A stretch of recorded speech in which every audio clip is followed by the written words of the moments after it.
गोविन्दनाम संकीर्तनं गोविन्द गोविन्द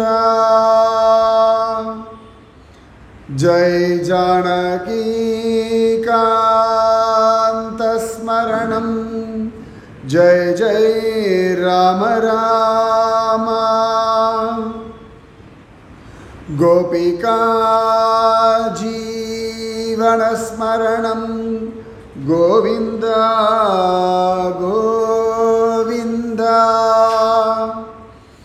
जय सद्गुरुनाथ भगवान की जय समस्त भागवदल को जय हे गुरु विष्णुं भजे ये गुरु ब्रह्मं भजे ये गुरु कमल नयनं भजे ये गुरु कर कोमलं भजे ये गुरु पाद पंकजं भजे हे गुरु विद्यारूपं भजे ये गुरु ज्ञान वैराग्यं भजे ये गुरु मोक्ष साधनं भजे ये गुरु वेदारूपं भजे हे गुरु वेदात्म स्मरणं भजे हे गुरु सकल सौभाग्यं भजे उन्दिपूत उत्तमने वाळि उयर्वेदनायकने वाळि उलगळந்த மாயவனே வாழி ஓதியே உணர்த்திய நாயகனே வாழி வித்தில்லா பொருளே வாழி விந்தையே வந்தாய் நீ வாழி ஒப்பில்லாமாயவனே வாழி உலகளந்தோனே என் குருவே சரணம் கஸ்தூரி திலகம் லலாட்டபடலே வக்ஷஸ்தலே கௌஸ்துபம் நாசாக்ரே நவமௌக்திகம் करतले वेणुं करे कंगणं सर्वांगे हरिचंदनं च कलयन् कंठे च मुक्तावलिं गोपस्त्री परिवेष्टितो विजयते गोपालचूडामणि राधे कृष्णा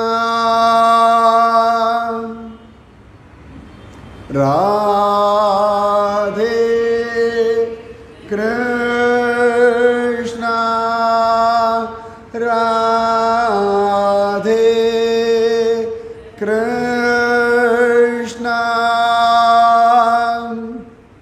எல்லாரும் சொல்லணும் சத்தம் எனக்கு காதுல வெள்ளி ராதே கிருஷ்ணா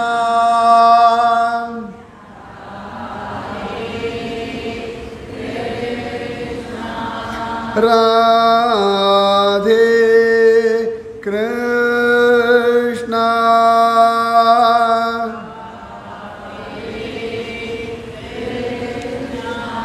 राधे कृष्णा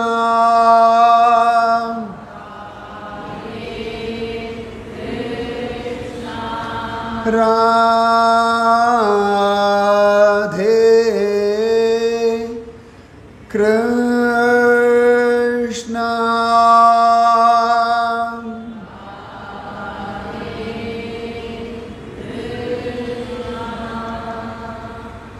நாம சங்கீர்த்தனம் யஸ்ய சர்வ பாப பிரணாசனம் பிரணாமோ துக்க சமனஹ தம் நமாமி ஹரிம் பரம். வசுதேவ சுதம் தேவம் கம்சசாணூரமர்தனம் தேவகி பரமானந்தம் கிருஷ்ணம் வந்தே ஜகத்குரு.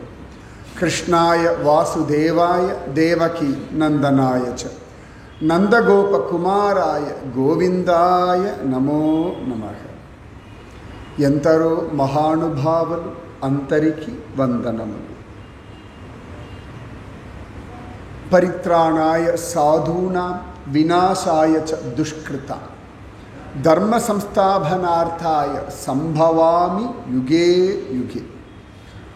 ரொம்ப அழகான ஒரு தைரியம் தரக்கூடிய ஒரு வாக்கியம் பகவான் கிருஷ்ணன் கீதையில் சொல்லியிருக்கார். சாது ஜனங்களை ரட்சிப்பதற்காக பரித்ராணாய சாதுனா. பக்தி, சனாதன தர்மம் இதெல்லாம் ஒரே ஒரு விஷயத்தை திரும்ப திரும்ப இன்சிஸ்ட் பண்ணிகிட்டே இருக்கு. சாது ஜனங்களை தெய்வம் காக்கும், கைவிடவே விடாது. இது நல்லா ஞாபகம் வச்சுக்கோங்க. பரித்ராணாய சாதுனா. துஷ்ட நிகிரகம் தெய்வத்துக்கு 2ஆம் பட்சம்தான். முதல்ல என்னடானா சாது ரக்ஷணம். பரித்ராணாய சாதுனாம் விநாசாய ச துஷ்கிருதா. யாரோ ஒருத்தன் தெருவில் ஒரு பலகீனமான ஆளை போட்டு அடிச்சுட்டு இருக்கான்னு வச்சுக்கோங்களேன், ஓடி போய் தடுப்போம். இந்த அடி வாங்குறவாளை முதல்ல காப்பாற்றும், அதுக்கப்புறமா தான் அடிக்கிறவனை போய் அடிப்போம். முதல்ல இவாளை ரட்சிக்கிறது தான் முதல் தர்மம். அப்போ சாதுக்களை ரட்சிப்பதற்காக பரித்ராணாய சாதுனாம் விநாசாயத துஷ்கிருதா. துஷ்டர்களை நிகிரகம் செய்வதற்காக, தர்மத்தை ஸ்தாபிதம் செய்வதற்காக. ஏன்னா தர்மம் அங்கேயே தான் இருக்குது. சம்டைம்ஸ் என்ன ஆகிடுறதுன்னா அதர்மம் ரொம்ப பீக்கில் போயிடுதோ அப்படின்னு அப்பப்போ ஒரு கவலை வந்துடும் நமக்கு. ஏன்னா நம்மெல்லாம் தர்மப்படி நடக்கிறோம், ஆனால் தர்மவான்கள் கஷ்டப்படுறா, தர்மத்துக்கு ஒரு மரியாதை இல்லை, அதர்மத்துக்கு தான் விலை ஜாஸ்தி இருக்கும்போது மனசு லேசாக அப்படி விட்டு போகும். அப்பெல்லாம் இந்த தர்மம் வசதி அப்படின்னு காட்டி கொடுக்குற தர்ம சம்ஸ்தாபனார்த்தாய சம்பவாமி யுகே யுகே. யுகங்கள் தோறும் நான் அவதரிக்கிறேன். இந்த கேரண்டி இருக்கு. அதனால் எப்பயாவது தர்மம் கொஞ்சம் அப்படி சிரமப்படுற மாதிரி இருக்குது, அதர்மம் மேலோங்கி இருக்க மாதிரி இருக்குன்னா கவலைப்படாதீங்க. பகவத் அவதாரம் கேரண்டியாக உண்டு. பகவத் அவதாரங்களுக்கு இவ்வளவுதான் கணக்கெல்லாம் கிடையாது. இப்போ பாகவதத்தில் பார்த்தோம்னா நிறைய அவதாரங்கள் சொல்கிறோம். நம்ம திரும்ப திரும்ப ஒரு தசவதாரம் தான் பேசிகிட்டு இருக்கோம். பாகவத்தில் ஒரு 23 24 அவதாரங்கள்லாம் சொல்கிறோம். அதில் பார்த்தோம்னா சிலதெல்லாம் தான் நேரடியாக சுவாமியோடைய அவதாரம். மத்ஸ்ய கூர்ம வராக நிருசிம்ம வாமன பரசுராம ராம பலராம கிருஷ்ண கல்கி, அதுக்கப்புறம் அம்ச அவதாரம். சில அவதாரங்கள்லாம் நாம் தசவதார லிஸ்ட்டில் வராது. ஹயக்ரீவரே தசவதாரத்தில் வரமாட்டார், ஆனால் ஹயக்ரீவரும் ஒரு அவதாரம், கபிலாச்சாரியர் ஒரு அவதாரம். இந்த மாதிரி நிறைய அவதாரங்கள் உண்டு. இந்த பாகவதத்தில் சொல்லும் பொழுது சனகாதி முனிவர்கள், நாரதர், வேதவியாசர் இவர்கள் எல்லாரும் கூட பகவத் அவதாரங்கள் அப்படின்னு தான் சொல்கிறது. இப்போ நம்ம பார்த்தோம்னா சகஸ்ரநாமத்தில் சொல்லுவோம் இல்லையா, வியாசாய விஷ்ணு ரூபாய வியாசரூபாய விஷ்ணவே.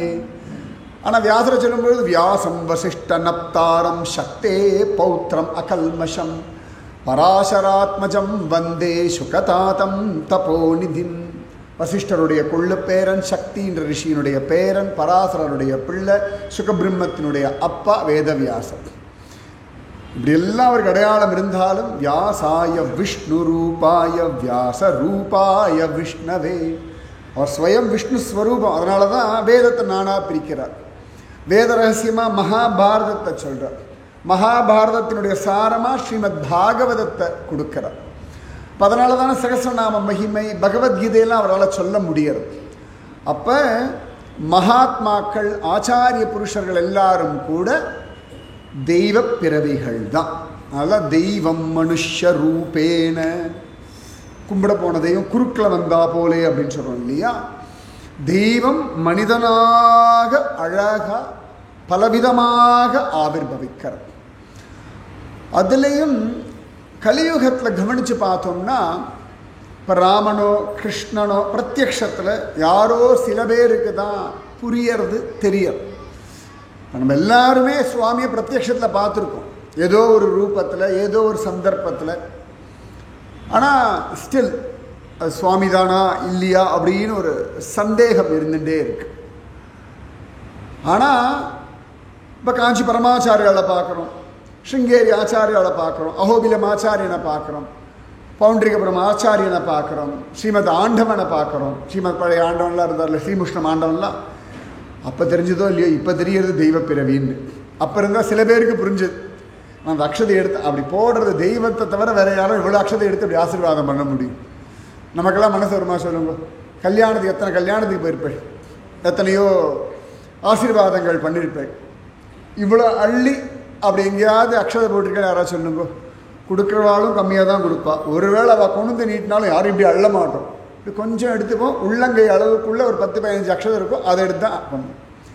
நாம் பார்த்து அள்ளி அக்ஷத ஆசீர்வாதம்ன்றது ஸ்ரீமத் ஆண்டவன் மட்டும்தான். No one else. நான் கண்ணதிர்க்க நான் பார்த்துருக்கேன். அந்த அது இவ்வளோ கீழே விழுறதேன்னு இருக்கும், ஆனால் அப்படி ஒரு அக்ஷத ஆசீர்வாதம் அவருடைய ஸ்பெஷாலிட்டி. காஞ்சி பரமாச்சாரியார் இந்த தேசத்தில் தமிழ்நாட்டில் நாஸ்திகம் பேயாட்டம் ஆடின்னு இருக்கும் பொழுது தேமேனு காஞ்சிபுரத்தில் உட்காந்துண்டு நமக்காக தபஸ் பண்ண ஒரு தெய்வத்தின் குரல் தான். அப்போ புரியறதில்லை, இப்போ நிறைய இடங்களில் புரியும். அப்போ தெய்வம் விதவிதமான ரூபத்தில் விதவிதமான காலகட்டத்தில் நம்மளெல்லாம் உத்தாரணம் பண்ணுறதுக்கு மனுஷ ரூபத்தில் வந்துட்டே இருக்கு, இல்லை சம்சயமே வேண்டாம். அதனால தான் அவளெல்லாம் தெய்வ பிறவிகள்னு கொண்டாடும். நாமளே பார்க்குறோம், அழகான ஒரு காலகட்டம், எல்லாம் ஆன்லைனில் பர்ச்சேஸ் பண்ணுற காலகட்டம் வந்தாச்சு.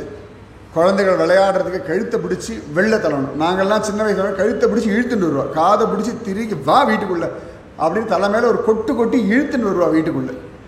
இப்போ பசங்களை அதே மாதிரி தலையில் கொட்டி கழுத்தை பிடிச்சி வெளில தள்ளி போய் விளையாடுப்போ, ஃப்ரெண்ட்ஸோட போ, எப்போ பார்த்தாலும் கேட்ஜெட்டில் உட்காராதேன்னு சொல்கிற ஒரு காலகட்டம் வந்தாச்சு.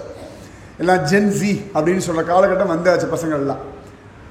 இந்த கூட்டத்தை காப்பாற்றுறதை பற்றி நம்ம யோசிக்கணும், நாளைக்கு எப்படி இருக்க போகிறதோ அப்படின்னு ஒரு பயம் இயல்பாக எட்டி பார்த்து விடுறது. இவ போட்டுக்கிற ட்ரெஸ்ஸு, பேசுகிற வார்த்தைகள், சர்வசாதாரணமாக ஷிட் அப்படின்றது குழந்தைகள். இத்தனை வயசானால் நாங்கள்லாம் பேச மாட்டேங்கிறோம். இந்த காலத்து குழந்தைகள் எல்லாம் 2வது 3வது அப்பா அம்மா கிட்ட அந்த வார்த்தையை பேசு, இதுக்கு மேலெலாம் பேசுறது இதுதான். இதுவே சபையில் சொல்ல முடியாது, இருந்தாலும் சொல்கிறேன்.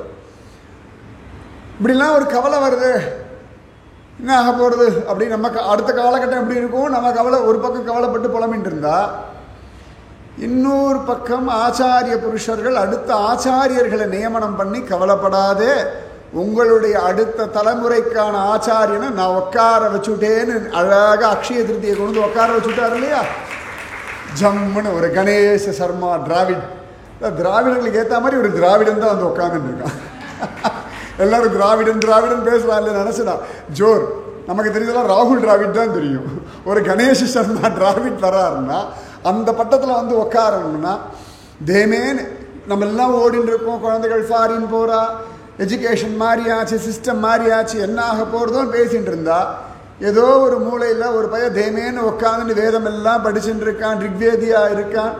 அவனுடைய ஜாதகத்தில் ஒரு சன்னியாச யோகம் இருக்குது, அப்பா அம்மா ஒத்துக்கிறா, அந்த பிள்ளைக்கு ஆசை இருக்குன்னா திடீர்னு பார்த்தா ஒரு வாரத்துக்கு முன்னாடி இன்ஃபர்மேஷன் வர்றது இவர் தான் அக்ஷய திருத்தியை அன்னைக்கு அடுத்த பிரியவாளாக வரப்போகிறான்னு. அது வரைக்கும் நம்ம யாருக்கும் கற்பனை கூட கிடையாது.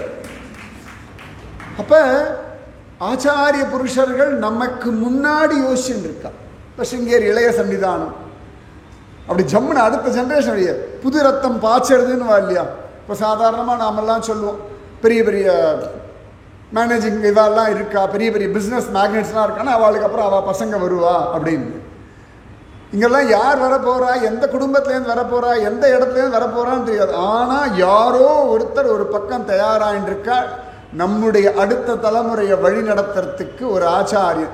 நம்ம பசங்க 20 வயசுக்கு காலேஜ் போயிட்டு மொபைலை வச்சுண்டு இன்ஸ்டாலையும் வாட்ஸ்அப்லையும் வாழ்ந்துட்டு இருக்கும் பொழுது இந்த குழந்தைகளை காப்பாற்றுறதுக்கு ஒரு ஜென்சி ஆச்சாரியனை கொண்டு வந்து ஜோரா சத்ய சந்திரசேகரேந்திர சரஸ்வதினு உட்கார வச்சாச்சு. அக்ஷய திருதியைக்கு இப்படி ஒரு அக்ஷயமான ஆசீர்வாதம். அக்ஷய திருதியை தொடங்குற அன்னைக்கு விடியற் காலம்புற டிவியை பார்த்தா ஒரு சந்நியாச ஆசிரமம்.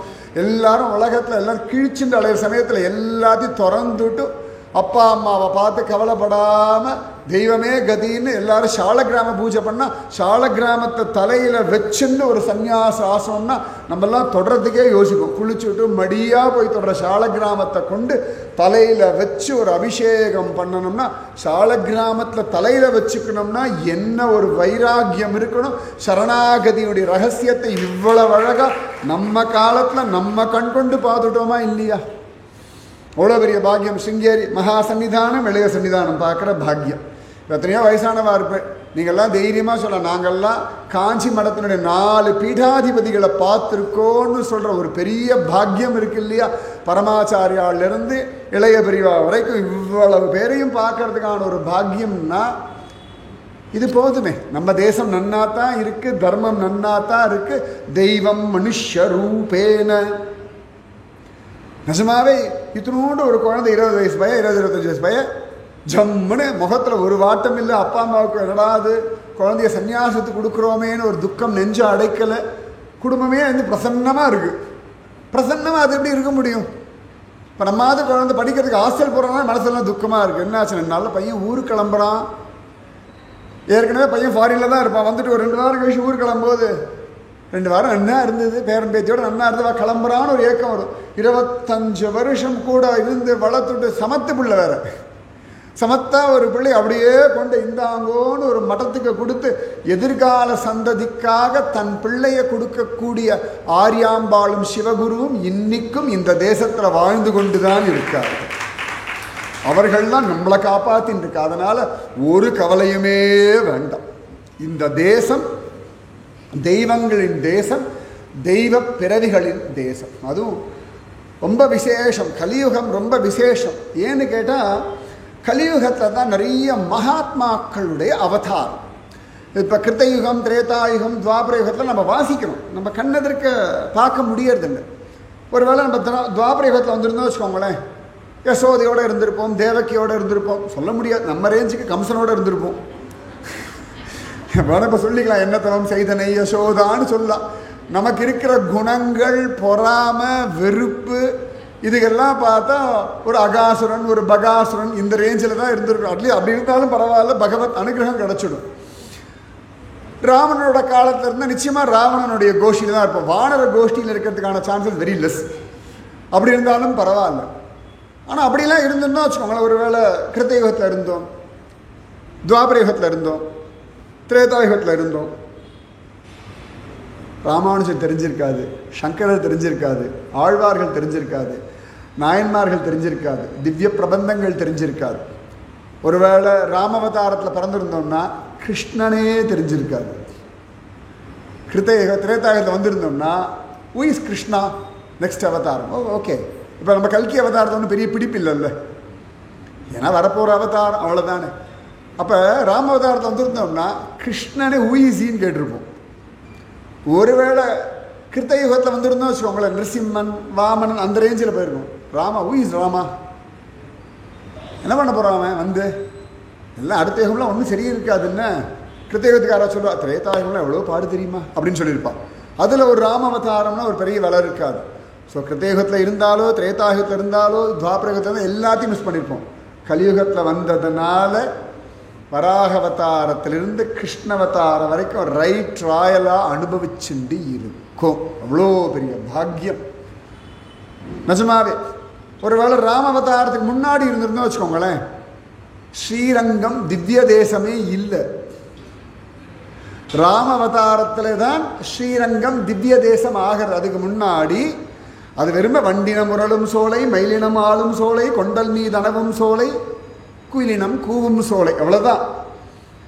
ரங்கன ராமன் விபீஷணிட கொடுத்தாரோ அண்டர்கோன் அணியரங்கன் அமரும் சோலை ஆச்சு. இல்லைன்னா அது வரைக்கும் 2 ஆற்றங்கரை நடுவில் அது பாட்டுக்கு ஒரு பொட்டல் காடு, ஒரு தீவு, ஒரு ஜீவன் சீன்றதுக்கு ஆள் கிடையாது. காவேரியில் நீச்சல் அடிக்கிறவன அந்த பக்கம் போய் உட்காந்து பாடுபடி ஐயோ இது ஸ்ரீரங்க க்ஷேத்திரம் பூலோக வைகுந்தம்ன்றது கிடையாது. ராமவதாரத்தில் ராமனோட இருந்தவாளுக்கு தான் அது ஸ்ரீரங்கம் திவ்ய தேசம்ன்ற ஒரு அபிமானமே வந்துவிட்டு. என்னடான்னா கலியுகத்தில் வந்ததுனால இவ்வளவு பாக்கியம். ஒருவேளை கிருஷ்ணன் காலத்தில் இருந்தால் கூட மலையப்பனை பற்றி தெரிஞ்சிருக்காது. ஏதும் தர நிற்கும் கருணை கடலன்னை என்றும் இருந்திட ஏது குறை எனக்குன்னு மலையப்பா அப்படின்னு சொல்கிறதுக்கு வந்திருக்காது. ஏன்னா கலியுகத்துக்காக வந்தவன் மலையப்பன். மலை பழசு, மலையப்பன் புதுசு. அப்போ என்னடான்னா கலியுகத்தில் வந்ததுனாலே பாக்கியம். அதுவும் நாம் இந்த ஜென்ரேஷனில் வந்தோம் இல்லையா, அந்த 2000 இருக்கோம் இல்லையா, இதில் என்னடா பாக்கியம்னா ராம்லல்லா கோவில் வரைக்கும் கட்டி பார்த்து அபிஷேகம் பண்ணிட்டு ஜோராக ராம்லல்லா ராம்லல்லான்னு சொல்கிற ஒரு பெரிய ஆசீர்வாதம் நமக்கு கிடச்சிருக்கு. நம்முடைய அப்பா அம்மாவுக்கு கிடைக்காத ஆசீர்வாதம் நமக்கு வாய்ச்சிருக்கு. அப்படின்னா நாம் எல்லாம் பாக்கியவான்கள். நன்னா ஞாபகம் வச்சுக்கோங்க. என்னமோ இருக்கேன்னு சொல்லாதீங்க, நன்னா இருக்கேன்னு சுவாமி நன்னா வச்சிருக்கார், குறை ஒன்றும் இல்லைன்னு தைரியமாக சொல்லலாம். அதனால தான் மகாத்மாக்கள் எல்லாரும் கூட கலியுகத்தில் பிறக்கணும்னு ஆசைப்படுறாங்க. ஏன்னா பகவத் அனுபவம். கலியில் பிறக்கல வச்சுக்கோங்களேன், இந்த அர்ச்சாவதார மூர்த்திகளுடைய அனுபவம் கூட குறைஞ்சு போயிடும். கலியுகத்தில் இல்லைன்னா ஸ்ரீமன் நாராயணியமே தெரியாது. பல்லாண்டு கிடையாது. கலியுகத்தில் வரலன்னா மார்கழி விசேஷம் கிடையாது, திருப்பாவையும் கிடையாது, திரும்பாவையும் கிடையாது, விடியற் காலம் வெண்பொங்கலும் கிடையாது. கலியுகத்தில் வந்ததுனாலே மாசானாம் மார்கசீர்ஷோகம், அதனால விசேஷம். கலியுகத்தில் வரலன்னு வச்சுக்கோங்களேன், விஷ்ணு சகஸ்ரநாம மகிமையே புரிஞ்சிருக்காது. கலியுகத்தில் வரல அப்படின்னா ஸ்ரீமன் மத்வாச்சாரியார் யாருன்னு தெரிஞ்சிருக்காது. பூஜ்யாய ராகவேந்திராய சத்ய தர்மரதாய ச பஜதாம் கல்பவ்ருக்ஷாய நமதாம் காமதேனவேன்னு மந்திராலயம் போகிற புத்தி வந்திருக்காது.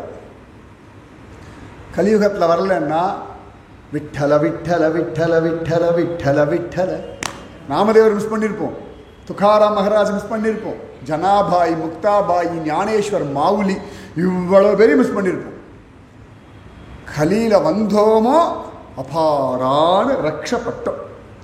அப்போ கலி வசத்தி, நாம பாக்யவான்கள். இந்த கலி அத்தனை தூரம் நம்மளை ரட்சிக்கிறதா மகாத்மாக்களுடைய அனுகிரகத்தினாலே நிரம்பி இருக்கக்கூடிய கலி.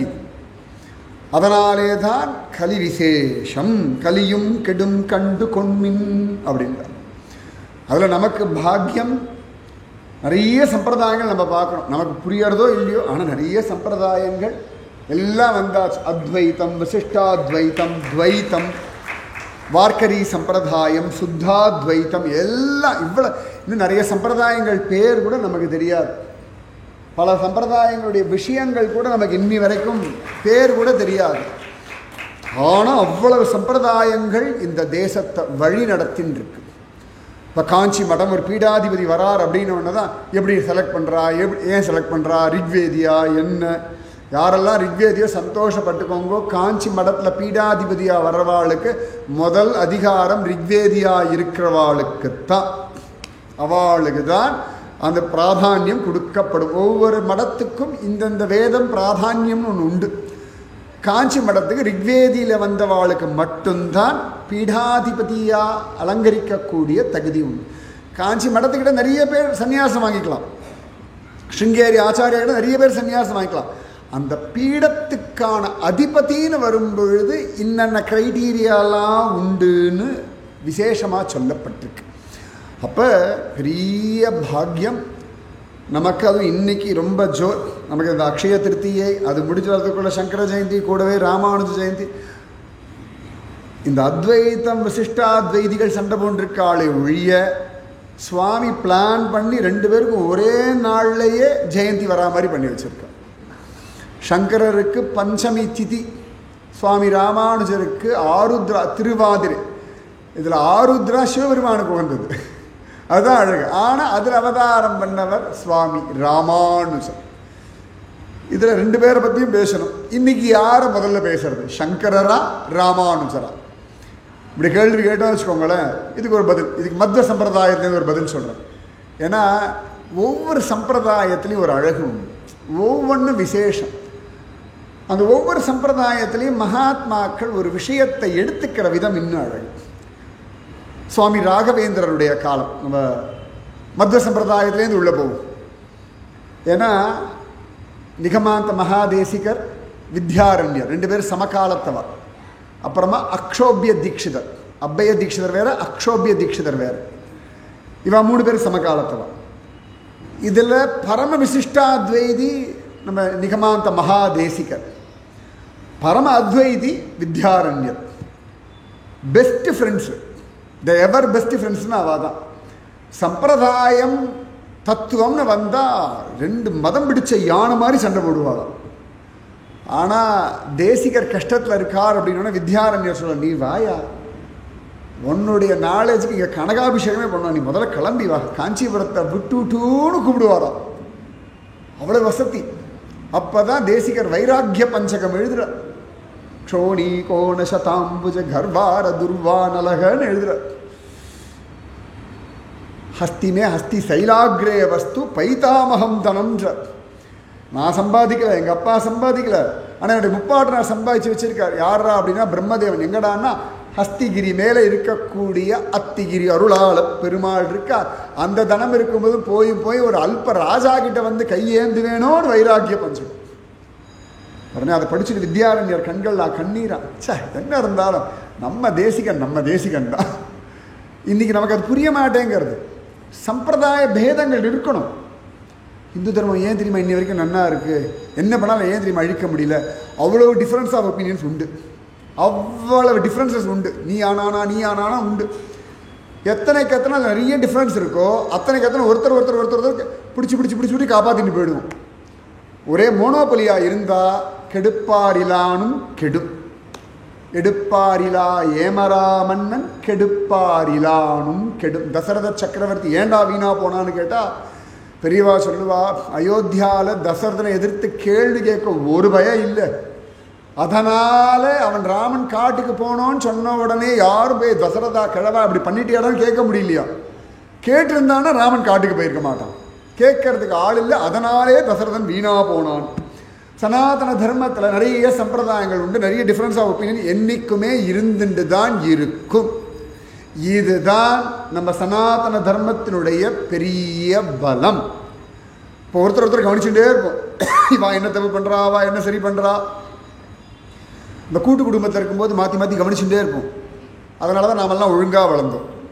நீங்கள் கூட்டு குடும்பம் இல்லை பார்த்தீங்களா, குழந்தைகள் அப்படியே ஸ்பை பண்ணிகிட்டே இருக்க வேண்டியிருக்கு. கூட்டு குடும்பத்தில் இருக்கும்போது அண்ணா அடிப்பான், தம்பி திட்டுவான், அக்கா உதப்பா. நம்மளை தாண்டி மறந்து போய் கூட தப்பு பண்ண முடியாது, அவ்வளோதான். இப்போ தனி குடும்பம் ஆகிட்டு தான் எல்லாரும் ஒரே ஃபோக்கஸ், எல்லாரும் சிசிடிவி கேமரா மாதிரி அப்பா அம்மா தாத்தா பாட்டி மாமா எல்லாரும் பார்த்துட்டு இருக்கோமா, குழந்தைகள் டென்ஷன் ஆகிடும். அந்த காலத்தில் அப்படி இல்லை. அப்போ இந்த டிஃப்ரென்ஸ் ஆஃப் ஒப்பீனியன்ஸ் தான் சனாதன தர்மத்தினுடைய பலம். இதை நல்லா ஞாபகம் வச்சுக்கோங்க. இது மோசம் கிடையாது, இது அவசியம்.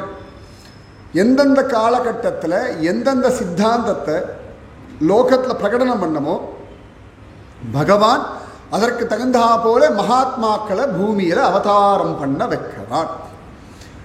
சுவாமி ராகவேந்திரர் காலம், ராகவேந்தருடைய குரு பரமபதி சொல்றார், அடுத்த பீடத்துக்கு யார் வரணும்னு ஒரு பெரிய வாக்குவாதம் நடக்கிறது. ஏன்னா ராகவேந்திரர் தான் முதல்ல அவர் கூப்பிடுறார். அப்போ ராகவேந்திரர் முதல்ல சன்னியாச தர்மத்துக்கு ஒத்துக்கல, வெங்கடநாதன். அப்போ இன்னொருத்தருக்கு சன்னியாச தர்மத்தை கொடுத்தாச்சு. அவர் பேர் யாதவேந்திரன்னு பேர், யாதவ இந்திரன். இவருக்கு அப்புறமா தான் இவருக்கு சன்னியாசம் வாங்கிட்டார், ராகவ இந்திரன்னு பேர். இப்போ என்ன ஆகிடுதுன்னா, பீடாதிபதி யார் வரணும்னு ராகவேந்திரர் சொல்கிறார், நீர் தான் முதல்ல சன்னியாசம் வாங்கின்றீர், அதனால் உமக்குத்தான் இந்த அதிகாரம்னுட்டார். அப்போ யாதவேந்திர சுவாமிகள் சொன்னார், இல்லை ஆச்சாரியன் நீ வராதனால என்னை வச்சுட்டார், இப்போ நீர் தான் வந்தாச்சு, நீர் தான் பீடாதிபதினு ஒரு ஆரோக்கியமாக நீயானா எனக்கு தான் போட்டி இல்லை, நீ தான் 2 பேரும் அடுத்தவருக்கு மரியாதை கொடுத்துட்டுருக்கா. அப்போ யாருக்கு இதுக்கு பதில் சொல்ல தெரியலை. அப்போ அவன் 2 பேரும் பேசிட்டு இப்படி போனாலும் ஒரு காட்டு பக்கத்தில் ஒரு பையன் மாடு மேய்ச்சிட்டு இருந்தானா.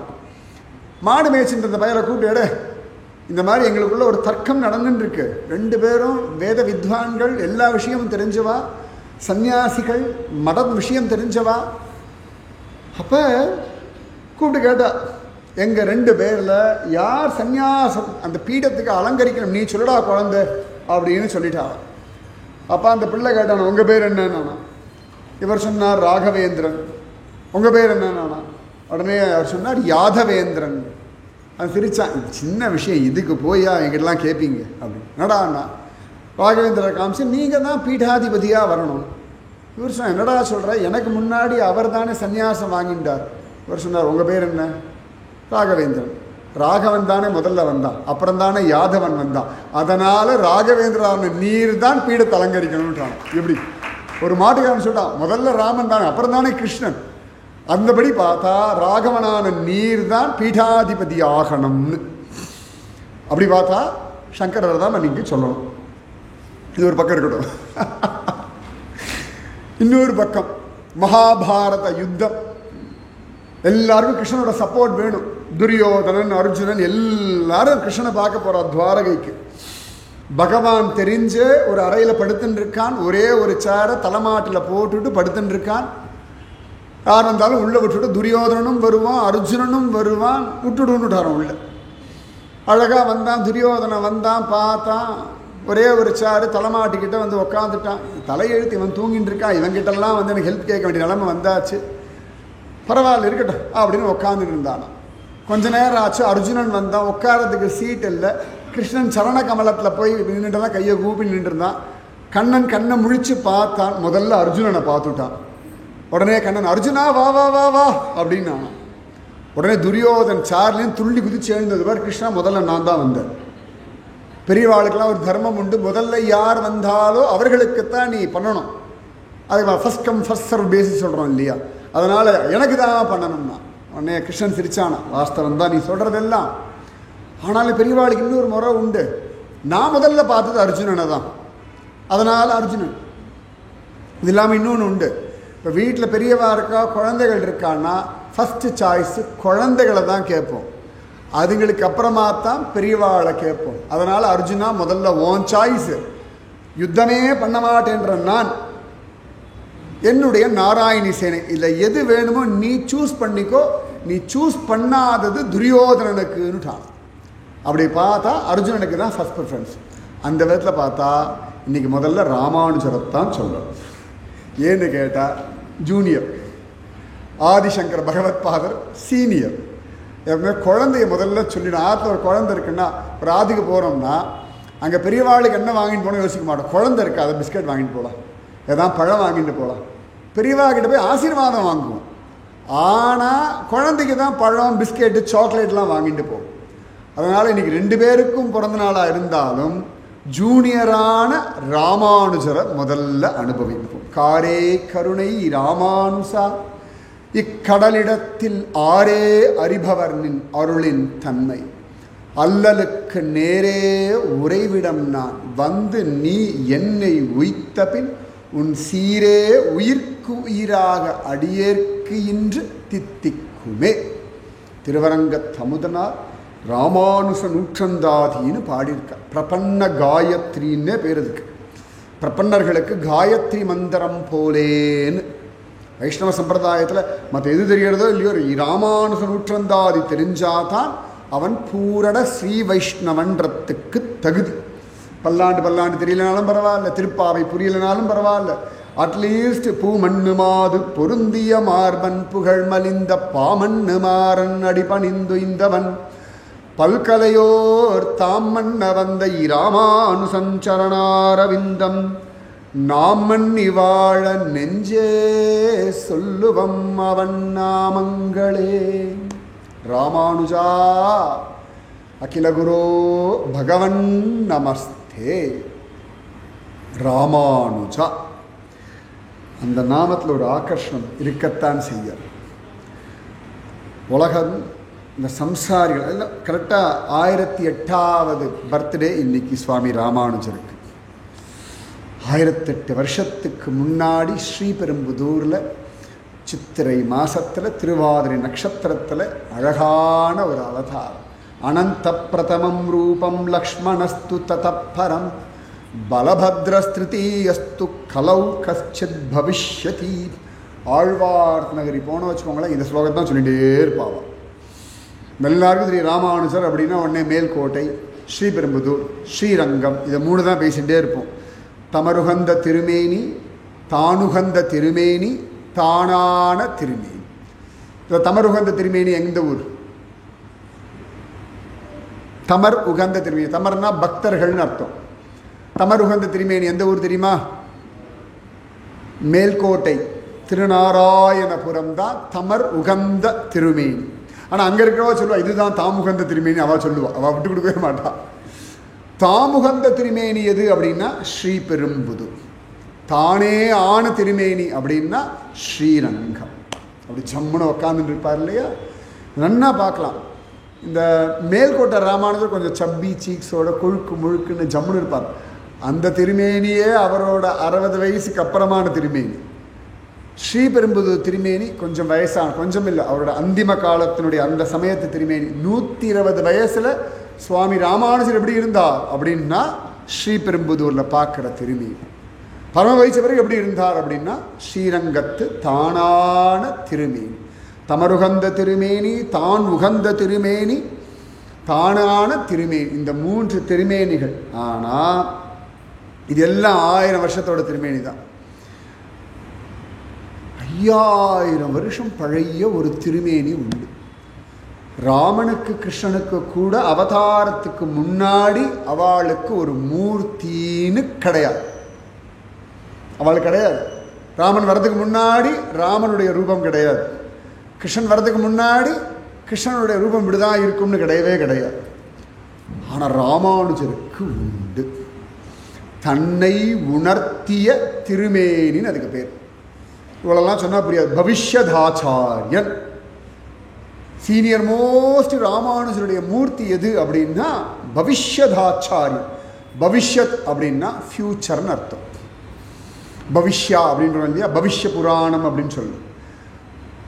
பவிஷ்ய நாராயணன்னு சொல்லுவோம். பவிஷ்யதாச்சாரியன் அப்படின்னா ஃபியூச்சர் ஆச்சாரியன்னு பேர். ஸோ என்றைக்குமே ஃபியூச்சர் ஆச்சாரியன்னா ராமானுஜர் தான் பவிஷ்யத்தினுடைய ஆச்சாரியன். நாம் எந்த ஃப்யூச்சருக்கு போக போகிறோமோ அந்த ஃப்யூச்சரில் போய் ஒருத்தர் நிற்கிறார். யாருன்னா ராமானுஜர். இன்றைக்கும் பத்ரியில் பஞ்சபத்ரி உண்டு. ஆதிபத்ரி, விருத்தபத்ரி, யோகபத்ரி, பத்ரி விஷால், பவிஷ்ய பத்ரின்னு ஒன்று உண்டு. ஃப்யூச்சரில் ஒரு ஸ்டேஜுக்கு அப்புறமா இப்போ நம்ம போய் பார்க்குற பத்ரி விஷால் பார்க்க முடியாது. அதுக்கு இன்னும் 10,000 வருஷத்துக்கு மேலே இருக்கு வச்சுக்கோங்க. பவிஷ்ய பத்ரி நம்மளுடைய இன்னொரு 50 தலைமுறை கழிச்சு நம்ம பசங்கள்லாம் வரான்னா அவள்லாம் யாரும் பத்ரி விஷால் போய் பார்க்க மாட்டாள். பத்ரியோடைய ஃப்யூச்சர் பத்ரி ஒன்று உருவாயின்னு இருக்கு தானாக ஸ்வயம்புவா. பவிஷ்ய பத்ரின்னு பேர். ஜோஷி மட்லேருந்து இன்னொரு பக்கம் போய் ஒரு 1.5 மணி நேரம் ட்ராவல் பண்ணோம்னா தௌளி கங்கா நதிக்கரை வழியாக போனோம்னா பவிஷ்ய பத்ரியை பார்த்துடலாம். வாசல் வரைக்கும் வண்டி போகும். ஒரு 7-8 வருஷத்துக்கு முன்னாடி வண்டியெலாம் போகாது, ட்ரெக்கிங் பண்ணணும் 8 கிலோமீட்டர். இப்போல்லாம் வாசல் வரைக்கும் வண்டி போயிடும். ஒரு 100-150 மீட்டர் அப்படியே அந்த காட்டுக்குள்ள அப்படியே நடந்தோம்னா பவிஷ்ய பத்ரிநாதனை பார்த்தோம். பவிஷ்ய ஃப்யூச்சர். எப்போவுமே எனக்கு எல்லாருக்கும் ஒரு பெரிய கவலை ஃப்யூச்சரை பற்றி உண்டு. பகவான் நாராயணன் சொல்கிறான், உன் ஃப்யூச்சருக்கு நான் இருக்கேன், நான் கேரண்டி. பவிஷ்ய நாராயணன். அந்த ஃப்யூச்சரில் உனக்கு கைட் பண்ண நான் இருக்கேன், பவிஷ்யதாச்சாரியன். நம்மாழ்வார் காலம். நம்மாழ்வார் இருந்தது 32 வயசு தான். ஆதிசங்கர பகவத் பாரதி எப்படி 32 வயசோ நம்மாழ்வாரும் 32 வயசு. சரியா ஆதி திராவிடன் அப்படின்னு ஒரு வார்த்தையை எடுத்துட்டா அதுக்கு சரியான லட்சணம் யாருன்னா சுவாமி நம்மாழ்வார் தான். கலி பிறந்த எத்தனை நாளில் வந்தார் தெரியுமா? கூகுள் பண்ணி பாருங்க. இல்லையே, தப்பு. கொஞ்சம் யோசி, இல்லை கூகுள் பண்ணி பாருங்க, இல்லை நாளைக்கு சொல்கிறேன். கலி பிறந்த உடனே வந்த முதல் மகாத்மா சுவாமி நம்மாழ்வார் தான். ஆதி திராவிடன் அப்படின்னா நம்மாழ்வார் தான். நம்மாழ்வாருக்கு முன்னாடி 5 ஆழ்வார்கள். பொய்கை ஆழ்வார், பூதத்தாழ்வார், பேயாழ்வார், திருமழிசை ஆழ்வார், அப்புறம் இந்த 4 பேர் சொல்லிட்டேன், 5 பேர் சொன்னேன். பொய்கை, பூதம், பேயாழ்வார், திருமழிசை ஆழ்வார். இவர் 4 பேர் மீட் பண்ணியிருக்கார். இன்னும் ஒரு ஆழ்வார் உண்டு, பர்ஃபெக்ட், மதுரகவி ஆழ்வார். இவ 5 பேரும் துவாபரயுகம். பொய்கை, பூதம், பேயாழ்வார், திருமழிசை ஆழ்வார், மதுரகவி ஆழ்வார். கலியில் முதல்ல நம்மாழ்வார். நம்மாழ்வாருக்கு அப்புறமா தான் குலசேகர ஆழ்வார், பெரியாழ்வார், ஆண்டாள், திருப்பானாழ்வார், தொண்டரடிப்படி ஆழ்வார், திருமங்கை ஆழ்வார். இப்படி இதில் தொண்டரடிப்படி ஆழ்வார், திருமங்கை ஆழ்வார் மீட் பண்ணியிருக்கார், சமகாலத்தவா. திருமங்கை ஆழ்வார், திருஞான சம்பந்தர் மீட் பண்ணியிருக்கார், சமகாலத்தவா. இந்த காழி ஸ்ரீராம விண்ணகரம் சீர்காழி திருஞான சம்பந்தரும் திருமங்கை மன்னனும் மீட் பண்ணியிருக்கா. திருமங்கை மன்னன் கையில் இருக்க வேலே திருஞான சம்பந்தர் கொடுத்தது தான். அப்படி தான் காண கிடைக்கிறது, சரித்திரத்தை அப்படி காண கிடைக்கிறது. ஆண்டாளும் பெரியாழ்வாரும் சமகாலத்தவா.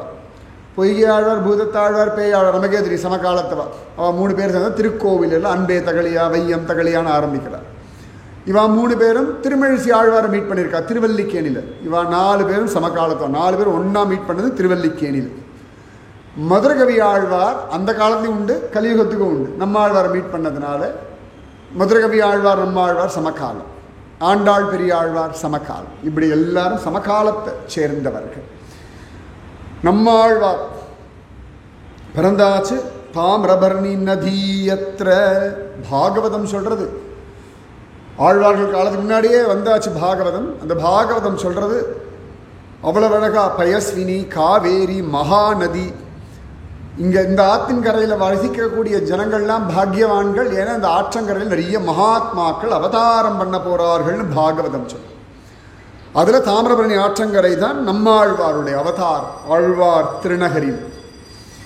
அப்போ நம்மாழ்வார் பிறந்தாச்சு, ஒன்றும் பேச மாட்டேங்கிறார். 16 வயசில் தான் மதுரகவி ஆழ்வார் வந்தார், சேவிக்கிறார். செத்ததின் வயிற்றில் சிறியது பிறந்தால் எத்தை தின்று எங்கே கிடக்கும். லைஃப்பை பற்றி இதை விட சிம்பிளாக யாரும் கேள்வி கேட்க முடியாது. இதை விட காம்ப்ளிகேட்டடான கேள்வியும் கிடையாது. செத்ததுன்னா அச்சேதனமான சரீரம், அச்சித்து. செத்ததின் வயிற்றில் சிறியது பிறந்தால், அச்சேதனமான சரீரத்தில் சேத்தனனான ஜீவனுக்கு சம்பந்தம் வந்தால் அந்த அச்சேதனமான சரீரம் இது, அந்த சேத்தனன் தான் நாம. செத்ததின் வயிற்றில் சிறியது, அந்த சிறியது தான் நாம. செத்ததின் வயிற்றில் சிறியது பிறந்தால் எத்தை தின்று எங்கே கிடக்கும். இந்த ஜீவனுக்கு சரீர சம்பந்தம் வந்தால் என்ன பண்ணும்? பெரிய கேள்வி கேட்டுட்டார். இந்த குழந்தைக்கு காது கேட்கறதா, குண்டுக்கல்லை தூக்கி போட்டால் கண்ணை திறந்து பார்த்து எடுத்து வாக்குண்டோன்னு ஒரு கேள்வி கேட்டார். அதற்கு அது பள்ளிக்கூடம் போகலை, ஆனாவனா படிக்கலை, பாலை குடிக்கலை. இந்த பிள்ளையை பார்த்து கேள்வி கேட்டோன்னு அப்போ தான் வாயை திறந்து முதல் தடவையாக நம்மாழ்வார் பேசுகிறார். அத்தை தின்று அங்கே கிடக்கும். கேள்வியே பதிலாக்கிட்டார். எத்தை தின்று எங்கே கிடக்கும், அத்தை தின்று அங்கே கிடக்கும்னு ஒரு வாக்கியம். இது எந்த சரீரத்தோடு இந்த ஜீவன் சம்பந்தப்படுறதோ அதனுடைய சுகதுக்க லாப நஷ்டமான அவமானங்களை அனுபவிச்சுண்டு அதிலேயே கிடக்கும்.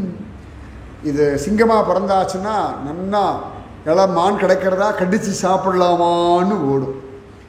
இதே இது மான் சரீரத்தில் இந்த ஜீவன் சம்பந்தம் வந்தால் நல்லா பசும்புல் இருக்கான்னு சாப்பிடும். பூர்வ ஜென்மத்தில் அது சிங்கமாக இருந்திருக்கும். இந்த ஜென்மத்தில் மானா வந்து கொடுத்தோன்னா சிங்கத்தை பார்த்தா பயந்து ஓடுமே ஒழிய பூர்வ ஜென்மத்தில் நான் சிங்கம் நினைக்கவே நினைக்காது. சிங்கம் துரத்துனா ஓடிண்டே இருக்கும். அதுவே கொசு ஆயிடுத்துன்னா யாரை போய் கடிக்கலான்னு காத்துன்னு இருக்கும். தெரு நாயாச்சுன்னா யாரை போய் கடிக்கலான்னு காத்துன்னு இருக்கும். வீட்டு நாயாச்சுன்னா ஓனரை பார்த்து வாழாட்டின்ட்டு கிடக்கும். அதுவே ஜூவில் இருக்க ஒரு சிங்கமாக இருந்தால் கிடைக்கிறத சாப்பிட்டுட்டு கிடக்கும். அதே சர்க்கஸில் போயாச்சுன்னா அது பாட்டுக்கு நெருப்பு வளையத்தில் குதிச்சுட்டு அத்தை தின்று அங்கே கிடக்கும். இப்போ நம்மளே சின்ன வயசில் எல்லா இஷ்டத்துக்கெல்லாம் ஓடி இருப்போம். இப்போ வந்தோடனே ஏதோ சத்சங்கம் போகலாம், இன்றைக்கி சங்கர ஜெயந்தியா, அக்ஷய திருத்தியா, இப்படி எல்லாம் யோசிச்சுட்டு பக்தி விஷயத்தில் வரணும் இல்லையா. இப்போ இத்தை தின்று இங்கே கிடக்கல். 8 மணிக்கு அப்படி முடிச்சோடனே கடக்கடன்னு ஓடி போய் வண்டியை பிடிக்கணும், டைம் ஆகிடுது, செருப்பு எங்கன்னு பார்க்கணும். அப்போ அத்தை தின்று அங்கே கிடக்கும். வீட்டுக்கு போகிறவங்களே டிராஃபிக் தான், இந்த ஊர் வர ரொம்ப டிராஃபிக் ஆயாச்சு அப்படி ஒரு புலம்பின் அத்தை தின்று அங்கே கிடக்கும்.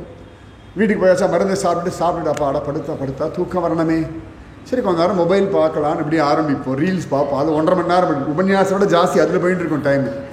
ஆனால் சொல்லுவாள் சத்சங்கத்துக்கு டைமே இல்லைன்னு. அத்தை தின்று அங்கே கிடக்கும்.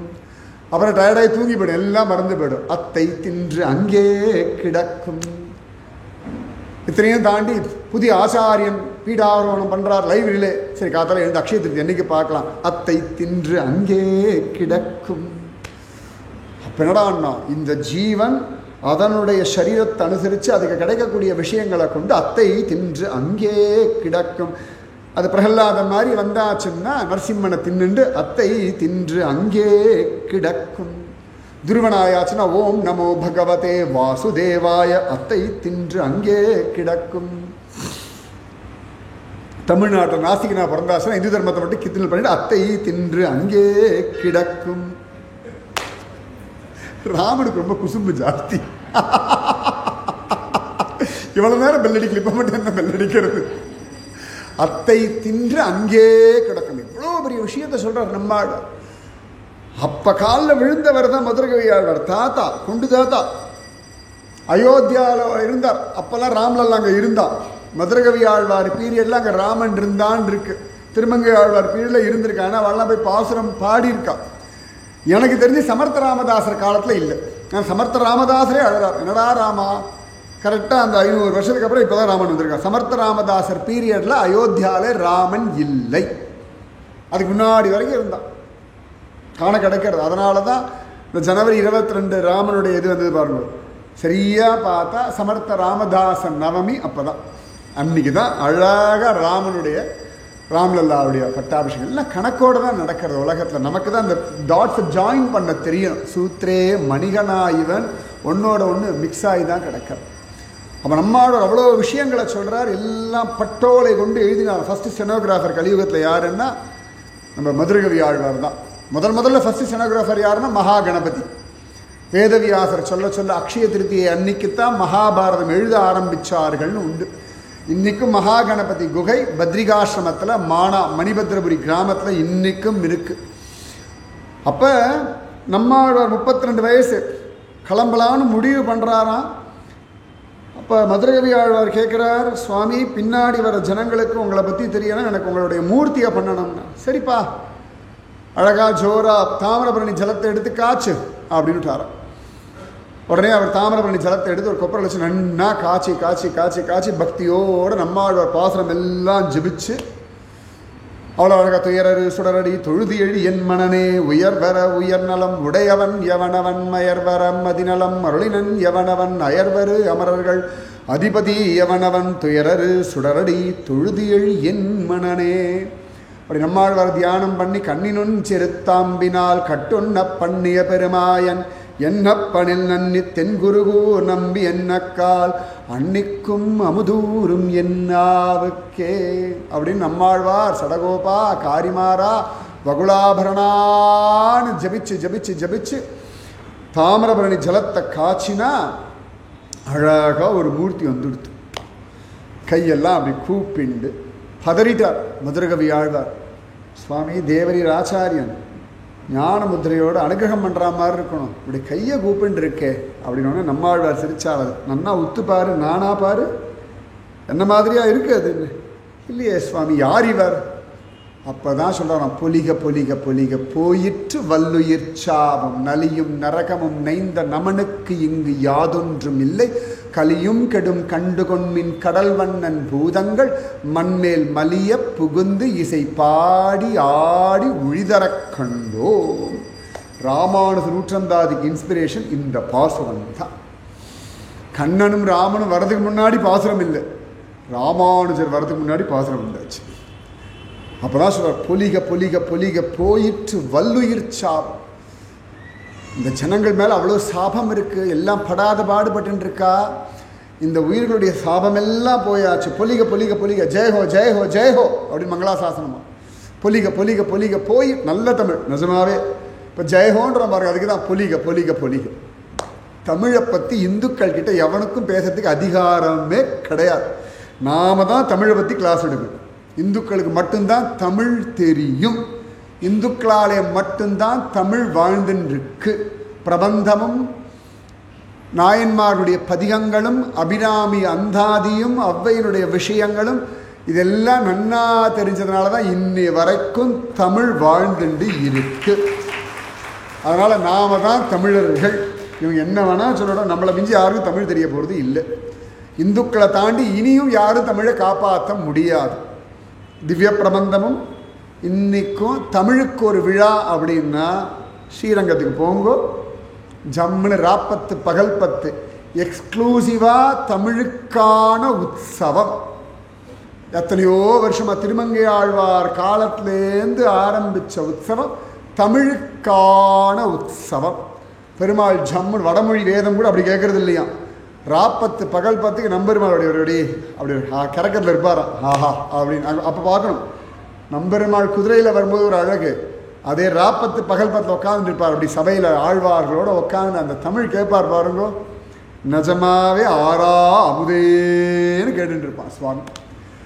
அப்போ நம்மாழ்வார் சொல்லிட்டார், பொலிக பொலிக பொலிக போயிற்று வல்லுயிர் சாபம் நலியும் நரகமும் நைந்த நமனுக்கு இங்கு யாதொன்றும் இல்லை. இனி யமதர்மராஜனுக்கு வேலை கிடையாது. கலியும் கெடும் கண்டு கொண்மின். களி கெட்டு போக போகிறது. ஏன்னா கடல் வண்ணன் பூதங்கள் மண்மேல் மலிய புகுந்து இசை பாடி ஆடி உழிதர கண்டோ. நிறைய பாகவதர்கள்லாம் வரப்போறா. இவர் காரணம் கொண்டு அத்தனை பேரும் நாராயணான்னு கத்த போறா.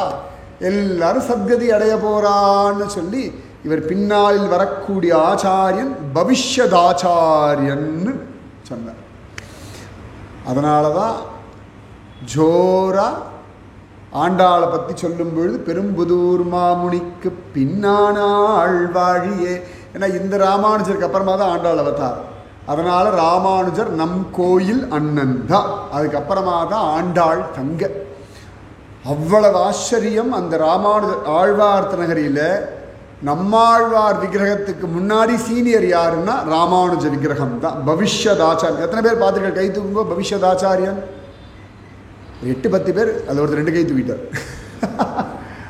கட்டாயம் போய் பாருங்கோ.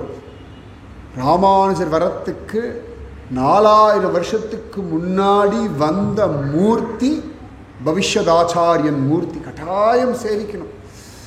ஒரு குஞ்சலமாக இருக்கும், கொழுக்கு முழுக்குன்னு அவ்வளவு அழகு, அத்தனை விசேஷம். அந்த ஆச்சாரியன் தான் பவிஷ்யதாச்சாரியன்னு நம்மாழ்வார் சொல்ல மதுரகவி ஆழ்வாருக்கு கண்களில் கண்ணீர். அஹோ பாக்யம்னு டாராம். அதுக்கப்புறம் 2வது தடவை தாமிரபரணி ஜலத்தை காய்ச்சும் பொழுது கிடைச்ச மூர்த்தி தான் நம்மாழ்வார் மூர்த்தி. இன்னைக்கும் அந்த ராமானுஜருக்கு அவ்வளவு ஏற்றம், அத்தனை விசேஷம். நம்ம கொங்கு நாட்டிலேருந்தா ரத்னாங்கிலாம் பண்ணி கொடுத்தார். முக்கியமாக கோயம்புத்தூர்லேருந்தா சில பேருக்கு தெரிஞ்சிருக்கும், தெரியலன்னா நம்ம முரளிஜி தான் பண்ணி கொடுத்தார். அதனால் நிறைய பேர் சேர்ந்து பக்தாளோடு சேர்ந்து பண்ணி கொடுத்தார். அந்த பாக்கியம் அத்தனை அழகாக பவிஷ்யதாச்சாரியர் இன்றைக்கும் சாத்தின்னு இருக்கார் அப்படின்னா பாக்கியம். அவ்வளோ விசேஷம். அவ்வளோ விஷயங்கள் சைலண்ட்டாக நம்ம தேசத்தில் நடந்து கொண்டு தான் இருக்குது. ஞாபகம் வச்சுக்கோங்க, எத்தனையோ கோடிக்கணக்கான விஷயங்கள் நடந்து கொண்டிருக்கு. அப்படி வரத்துக்கு முன்னாடியே ராமானுஜர் மூர்த்தி வந்தாச்சு. தன்னை உணர்த்திய திருமேனின்னு பேர். தன்னை உணர்த்திட்டார். நான் தான் பின்னாடி வரப்போகிறேன்னு உணர்த்திய திருமேனி. இன்றைக்கி ஆழ்வார் திருநகரி போனோம்னா அந்த பவிஷ்யதாச்சாரியனை சேவிக்கும்போது அவர் ஒரு ஸ்லோகம் சொல்லுவாள், அனந்த பிரதமம் ரூபம்.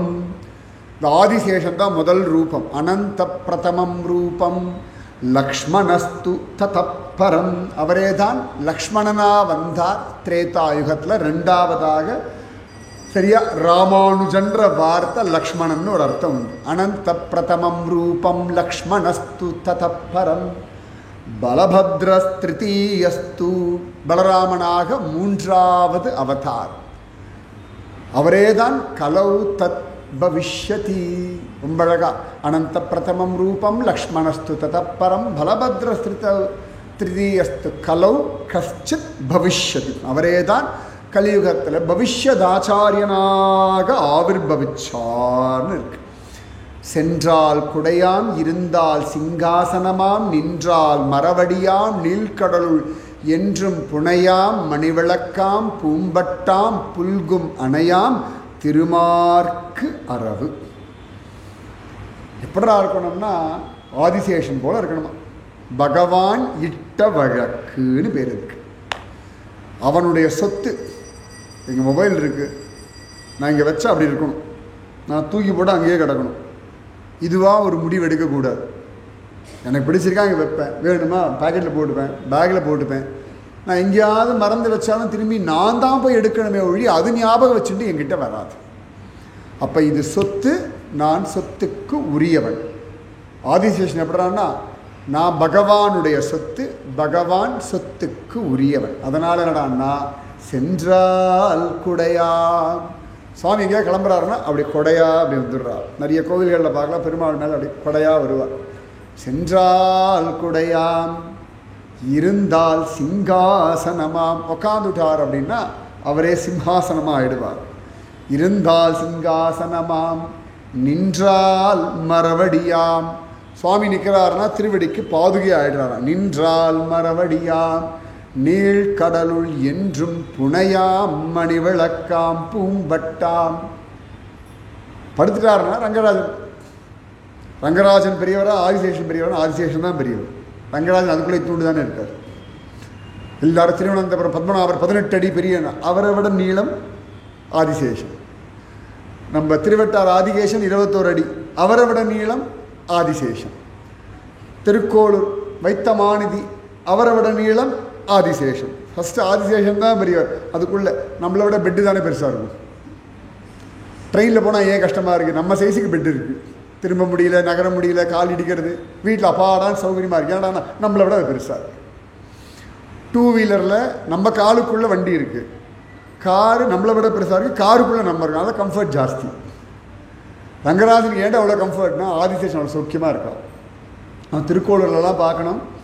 அந்த ஆதிசேஷன் இந்த திருக்கோளூர் வைத்தமானது கை இப்படி வச்சுட்டு இருப்பார், திருவனந்தபுரத்தை கை இப்படி வச்சுட்டு இருப்பார். இந்த சுவாமியுடைய கணுக்கை வலிக்கப்படாது, தோல் வலிக்கப்படாதேன்னு சொல்லி எக்ஸ்ட்ராவாக ஒரு யூட்டர்ன் அடிச்சிருப்பார் ஆதிசேஷன். இப்போ நமக்கெல்லாம் பெட் அப்படி எக்ஸ்ட்ராவாக இருக்கா, கையை வெளில போனால் வலிக்கிறது, ராத்திரி அப்படி எடுத்துக்க வேண்டியிருக்கு. ஆனால் ஆதிசேஷன் பெருமாளுக்காக ஒரு யூட்டர்ன் போட்டிருப்பார். திருவனந்தபுரத்தை பார்க்கணும். சுவாமி தலையை வலிக்கப்படாதுன்னு லேசாக ஒரு சின்ன ஒரு சுற்றிருப்பார், இங்கே ஒரு தலகாணி மாதிரி. அதே திருவடிக்கு லேசாக, ரொம்ப ஹைட் இருக்காது, மெயில்டாக ஒரு சின்ன ஒரு குழந்தைங்கள துண்டை மடித்து போடுற மாதிரி, அந்த ஹைட்டுக்கு அது சௌகரியமாக இருக்குமா. சுவாமிக்கு எப்படி பிடிக்குமோ, எப்படி வேணுமோ அப்படி தன்னை ஆக்கி கொள்ளக்கூடிய ஒருத்தர் ஆதிசேஷன். சென்றால் குடையாம், இருந்தால் சிங்காசனமாம், நின்றால் மரவடியாம், நீழ்கடலுள் என்றும் புனையாம், மணிவிளக்காம் பூம்பட்டாம், புல்கும் அணையாம் திருமார்க்கு அரவு. ஆழ்வார்கள் பாசுரங்கள், ஸ்ரீரங்கநாதன் பாசுரங்களில் திரும்ப திரும்ப ஆதிசேஷன் பற்றியே தான் பேசிட்டு இருப்பார். கூடவே ரங்கநாதன் சொல்லுவார், இப்படி தாங்குறாரு, இப்படி தாங்குறாரு. அவ்வளோ சாஃப்டாக இருப்பார். பெருமாளுக்கு ஏற்ற மாதிரி தன்னை வளைச்சுண்டு ஜோராக. அந்த ஆதிசேஷன்தான் லக்ஷ்மணன், அதே ஆதிசேஷன்தான் பலராமன், அதே ஆதிசேஷன்தான் சுவாமி ராமானுஜர். அவ்வளோ பெரிய பாக்கியம் நமக்கு. 1008வது திருநக்ஷத்திரம் இன்னைக்குன்னா சக்தி அவ்வளவு தூரம். முக்கியமாக சரணாகதி அப்படின்ற ஒரு விஷயத்தை பாமரனுக்கும் கொண்டு போய் சேர்த்த ஒரு அவதாரம். சங்கர் அவதாரம் பிரம்ம சத்தியம்ன்ற ஒன்றுத்தை அப்படி எக்ஸ்போஸ் பண்ணி காட்டுற. பிரம்மம் உண்டு, பிரம்மம் சத்தியம், அதை புரிய வைக்கிறதுக்காக அவதாரம். ராமானுஜ அவதாரம் ஒரு சாதாரண குடும்பஸ்தன் கூட ஒன்றும் கவலைப்படாதடா, துயரரு சுடரடி தொழுது எழு, உனக்கு இவ்வளோதான் முடியும், உன் பாரத்தை எல்லாம் நினச்சி புலம்பாதே, வச்சுண்டு அழாதே, மனசு கலங்காதே, அந்த துயரங்கள் எல்லாம் அருந்து போகக்கூடிய திருவடி இருக்கு, நீ நமஸ்காரம் பண்ணி எழுந்துரு போதும். துயரரு சுடரடி தொழுது எழு என் மனனே. பகவானை தொழுது எழுனால முடியலைப்பா, எனக்கு வழி தெரியலை, கிருஷ்ணா காப்பாத்துன்னு திரௌபதி போல 2 கையும் விட்டுட்டேன்னா அவன் பார்த்து எவ்வளோதான் யோசிக்க முடியும். யோசித்து யோசித்து டயர்ட் ஆகிடுறது. எல்லாம் யோசிச்சு பார்த்தா கடைசியில் ஒன்று புரியுறது, நாம தண்டம்னு புரியுறது. நிறைய யோசிச்சதில் ஒன்றோட நம்ம அன்ஃபிட்டுன்றதை கடைசியில் வந்து நிற்கிறது. நம்ம சொன்னால் குழந்தைகள் கேட்கறது இல்லை, கத்துறோம், திட்டுறோம், அடிக்கிறோம். நமக்கு அதுங்களை ஹேண்டில் பண்ண வக்கில்லேன்னு புரியுறது. அடிக்கவும் அடிச்சுட்டு திட்டவும் திட்டு அப்புறம் நம்ம தான் புலம்பிட்டு இருக்கோம். அது அப்படி ஒரு சம்பவம் நடந்த மாதிரியே அதுக்கு முகத்தில் இல்லை. சம்பவம் நடந்த மாதிரி ஒரு விஷயம் இருந்ததுன்னா அடுத்த நாள் மாறிடணும், அடுத்த வேலைக்கு மாறிடணும். ஒன்றும் மாறலை, நாம தான் அடிப்போம், அப்புறம் சமத்தாக இருக்கணும்னு, அப்பா சொன்னால் கேட்கணுன்னு, அம்மா சொன்னால் கேட்கணும், எல்லாம் மண்டே திருப்பி அதே தான் பண்ணுறதுக்கு. அப்போ நமக்கு வக்கில்லைன்றது கன்ஃபார்மாக தெரியாது. அப்புறம் இது கஷ்டப்பட்டு யோசிக்கணும். நான் அசக்தன் நீ சர்வசக்தன்னு கோவிந்தா புண்டரீகாட்சா ரக்ஷமாம் சரணாகதம், இருகையும் விட்டுவிட்டா அவன் பார்த்துப்பான். அதனால தானே சால கிராமத்தை தலையில் வச்சு சந்நியாசம். இனி என் பொறுப்பல்ல, சந்நியாசம்னு பேர். இனிமேல் என்னுடைய பொறுப்பை எல்லாம் உன்னிடத்தில் ஒப்படைச்சுட்டேன். நியாசம் அப்படின்னா ஒப்படைக்கிறதுன்னு பேர்.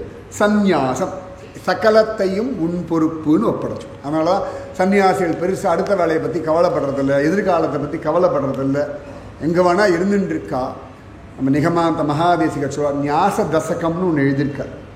அதில் சொல்வார், அகம் மத்ரக்ஷண பரோ மத்ரக்ஷண பலம் ததா ந மம ஸ்ரீபதேரேவ ஆத்மானம் நிக்ஷிபேத்புதக. இப்போ சன்னியாச ஆசிரம ஸ்வீகரணத்தை பார்த்தோன்னா அதான் கரெக்டாக. அகம் நான்ற ஆத்மா, மத்ரக்ஷண பரோ என்னை காப்பாற்றுற அந்த பாரம், அந்த பொறுப்பு. அகம் மத்ரக்ஷண பரம் மத்ரக்ஷண பலம் ததா, என்னை காப்பாற்றுறதுனால கிடைக்கிற பலன் இது எதுவுமே என்னுடையதில்லை. ஹே பிரபு, எல்லாம் உன்னுடையதுன்னு ஆத்மாவை நிவேதனம் பண்ணணும்னு சொல்ல, ஆத்ம நிவேதனம். அதனால தான் அந்த இளைய பெரியவா தலையில் சாலக்கிராமத்தை வச்சு அந்த அபிஷேகம் பண்ணி, இனி எல்லாம் நாளையத்தை பாடு நாராயணன் பாடுன்னு கேரளாவில் சொல்லுவாள். இனி எல்லாம் அவன் பார்த்துப்பான், நாளை பாடு அவன் பார்த்துப்பான், நாராயணன் பாடும். அதுக்கு தான் தலையில் சாலக்கிராமத்தை வச்சு ஒரு அபிஷேகம். எவ்வளோ அழகு பார்த்துக்கோங்க. சரணாகதி, simple. I am unfit, you are capable, என்னை காப்பாத்து. நம்மகிட்ட பணம் வேணும், இல்லை இருக்கிறவா கிட்ட தானே போய் கேட்போம். இல்லை ஒருத்தர் ஒரு பிச்சைக்காரன் தானப்பா, ரொம்ப கஷ்டமாக இருக்கும், ஒரு 10 ரூபா கடன் தாங்கிட, நானே பிச்சை எடுக்கிறேன், எங்கிட்ட போய் கேட்குற வெக்கமா இல்லையா? அதனால் சனிப்பெயர்ச்சின்னா திருநள்ளாறு போகக்கூடாது, ராமன் கிட்ட வரணும். அவரே சுவாமி சொல்கிறதை கேட்டு ஓடின்னு இருக்கார் பாவம். அவருக்கு ஒரே டென்ஷன், திருநள்ளாறு வந்து எல்லாம் நம்மளை பார்த்து தொலைகிறதுகளே, சிவபெருமானை பார்த்தாலும் புண்ணியம் வந்து நமக்கு வேறு டென்ஷனை ஏற்றி விட்டுறாளே. ஆஃபீஸில் பாஸ் இருக்கும்பொழுது கீழே இருக்க மேனேஜர் பார்த்து, பாஸ் இருக்க போய்யா இது வந்து பேசாத, இத்தனை அவர்கிட்ட போய் பேசு. அதனால தான் பெருமாள் கோவிலில் நவகிரகமே கிடையாது. அவர்கிட்ட சொல்லியாச்சுன்னா அவர் நவகிரகத்திட்ட சொல்லிப்பார், டீல் அவர் பேசிப்பார். நம்ம போய் இவர்கிட்ட தனியாக ஒருத்தருக்கு ஒரு பூஜை, ராகுக்கு ஒரு பூஜை, கேதுக்கு ஒரு பூஜை, உங்களுக்கு பிடிச்சிருக்குன்னா பண்ணிக்கோங்க, என்ன பண்ணாலும் கடைசியில் ராமா நின்னை சரணடைந்தேன்னு விழ வேண்டியது தான். சரணடைஞ்சாச்சுன்னா அவர் பார்த்துப்பார். எனக்கு வேண்டப்பட்டவர்னு சனீஸ்வரன் சொல்லி ஒன்றும் பிரயோஜனம் கிடையாது. பகவான் சொல்ல எனக்கு வேண்டப்பட்டவன் அடியின் தாசன் ஒதுங்கி போயிடுவார். அப்போ அவனிடத்திலே தானே ஒதுங்கிறான். விபீஷன் எல்லாத்தையும் விட்டு விழுந்தான் ராமான்னு. பகவான் அவனுக்கு பட்டாபிஷேகமே பண்ணி வச்சு விட்டான். இத்தனைக்கு ராமன் பட்டாபிஷேகம் கெட்டு போய் தான் வனவாசம் வந்தான். ஆனால் விபீஷன் வந்தோடனே விபீஷணனுக்கு பகவான் முதல்ல அவனுக்கு பட்டாபிஷேகம் பண்ணி வைக்கிறான். இப்போ எத்தனை வசதி. அப்போ சுவாமி கிட்ட நீ சரணாகதி பண்ணையோ, இந்த சம்சாரிகள் இந்த பாடுபடுறாளே, இந்த குழந்தைகள் சந்தோஷமாக இருக்கணுமே அப்படின்றதுக்காக சரணாகதி மார்க்கத்தை லோகத்தில் பிரகடனப்படுத்துறதுக்காக வந்த அவதாரம் தான் சுவாமி ராமானுஜ அவதாரம். நீங்கள் 1000 விஷயம் பேசுகிற எல்லாரும் சமம், இதெல்லாம் ஆரம்பித்து வச்சது சுவாமி ராமானுஜன். எல்லாருக்கும் அதிகாரம் உண்டு. நீ என்ன ஜாதியாக இருந்தாலும் ஸ்ரீ வைஷ்ணவனாக ஆக முடியும். நீ ஆணாக இருந்தாலும் சரி, பெண்ணாக இருந்தாலும் சரி, பணக்காரனாக இருந்தாலும் சரி, ஏழையாக இருந்தாலும் சரி, நீ யாராவனா நாராயணனுடைய அடிமையாவதற்கான முழு அதிகாரம் உரிமை உனக்கு உண்டு. உந்தன்னோடு உறவேல் நமக்கிங்கு ஒழிக்க ஒழியாது அறியாத பிள்ளைகளோம் அன்பினால் உந்தன்னை சிறுவேர் அழைத்தனவும் சீறி அருளாதே இறைவா நீ தாராய் பறை அப்படின்னு ஆண்டாள் சொல்கிற மாதிரி புரிய வைக்கிறதுக்காக வந்த ஒரு அவதாரம் ராமானுஜ அவதாரம். அதுவும் கோவிலில் இருக்கக்கூடிய அர்ச்சாவதார மூர்த்திகள் பேசுவா, அவர்களிடத்தில் பேச முடியும்னு நிரூபணம் பண்ண ஒருத்தர் சுவாமி ராமானுஜர். கல்யாணம் ஆயாச்சு, காஞ்சிபுரத்தில் தான் இருந்துட்டுருக்கார். காஞ்சி வரதராஜன் கோவிலுடைய பேக் சைடில் அங்கே தான் ராமானுஜருடைய உடையவருடைய திருமாளிகை இன்றைக்கும் இருக்குது. ஸ்ரீபெரும்புதூர் அவர் பிறந்த இடம். அவர் வாழ்ந்தது, கல்யாணம் பண்ணி வாழ்ந்தது, சந்நியாசம் வாங்கின்றது, இது எல்லாம் நடந்தது காஞ்சிபுரத்தில். கரெக்டாக வரதராஜன் கோவிலோட பின்பக்கத்தில் கோவில் அந்த வீதியிலேயே தான் சுவாமி ராமானுஜருடைய திருமாளிகை இன்றைக்கும் இருக்குது. ஜம்முன்னு இருப்பார் அங்கே ராமானுஜர். அங்கே தான் வாழ்ந்துருக்கார். அப்பொழுதுதான் அவர் வேதாந்த பாடம் படிக்கக்கூடிய யாதவ பிரகாசர் அவரை கொல்லணும்னு முடிவு பண்ணிட்டாராம். ஏன்னு கேட்டால் அவ்வளோ அழகாக வியாக்கியானம் சொல்கிறான். இவன் இருந்தான்னா யாதவ பிரகாசம் மதம் இல்லாமல் போயிடுமேன்னு கவலை வந்துவிடுதான். அவ்வளோ மதங்கள் இருந்தது. யாதவ பிரகாச மதம்னு ஒன்று உண்டு, நிறைய மதங்கள் இருந்தது. அப்போ அந்த யாதவ பிரகாசர் இவரை கொல்லணும்னு அழிச்சுட்டு போயிட்டானான். விந்தியமலை தாண்டி நேர காசியில் மணிகர்ணிகா காட், ரொம்ப முக்கியமாக எல்லாரும் காட்டுவார் காசி போனாலே மணிகர்ணிகா காட், மணிகர்ணிகா படித்துறைன்னு பேர். அந்த மணிகர்ணிகா காட்டில் யாராவது விழுந்தாலோ நாமே பிடிச்சு தள்ளி விட்டாலோ அங்கே உசுறு போகிறவாளுக்கு மோட்சம் உண்டு, தள்ளி விடுறவாளுக்கு பாபம் இல்லைன்னு சொல்லப்பட்டிருக்கு.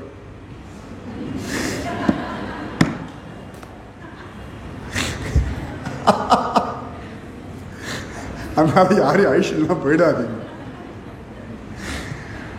ராமானுஜர் அப்ப இளையாழ்வார்னு பேர், இளைய பெருமாள்னு பேர், இளைய ஆழ்வார்னு பேர். சன்னியாசத்துக்கு அப்புறமா தான் ராமானுசன்னு திருநாமம். அது வரைக்கும் ராமானுஜன்னு பேர் கிடையாது, இளையாழ்வார் அப்படின்னு தான் திருநாமம்.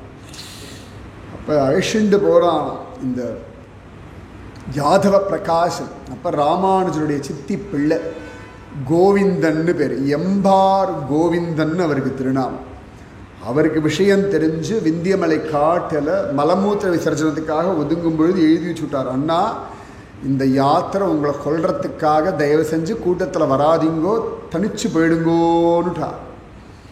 படித்தோன்னே இளையாழ்வார் ரொம்ப துக்கம். அது எப்படி, நான் சாதாரணமாக தானே வா கூட வந்துட்டுருக்கேன், கொல்றதுக்கு கூட முயற்சி பண்ணுவாளா அப்படின்னு சொல்லி வேறு வழியில் எங்கேயோ போயிட்டார். ஒரு ஸ்டேஜில் விந்தியமலையில் லெஃப்டில் போனோமா ரைட்டில் போனோமா, எது ஈஸ்ட்டு எது வெஸ்ட்டு ஒன்று தெரியல, இருள் கவ்வ ஆரம்பிச்சு விடுது. ஒரே அடர்ந்த காடு வேறு விந்தியமலையில்.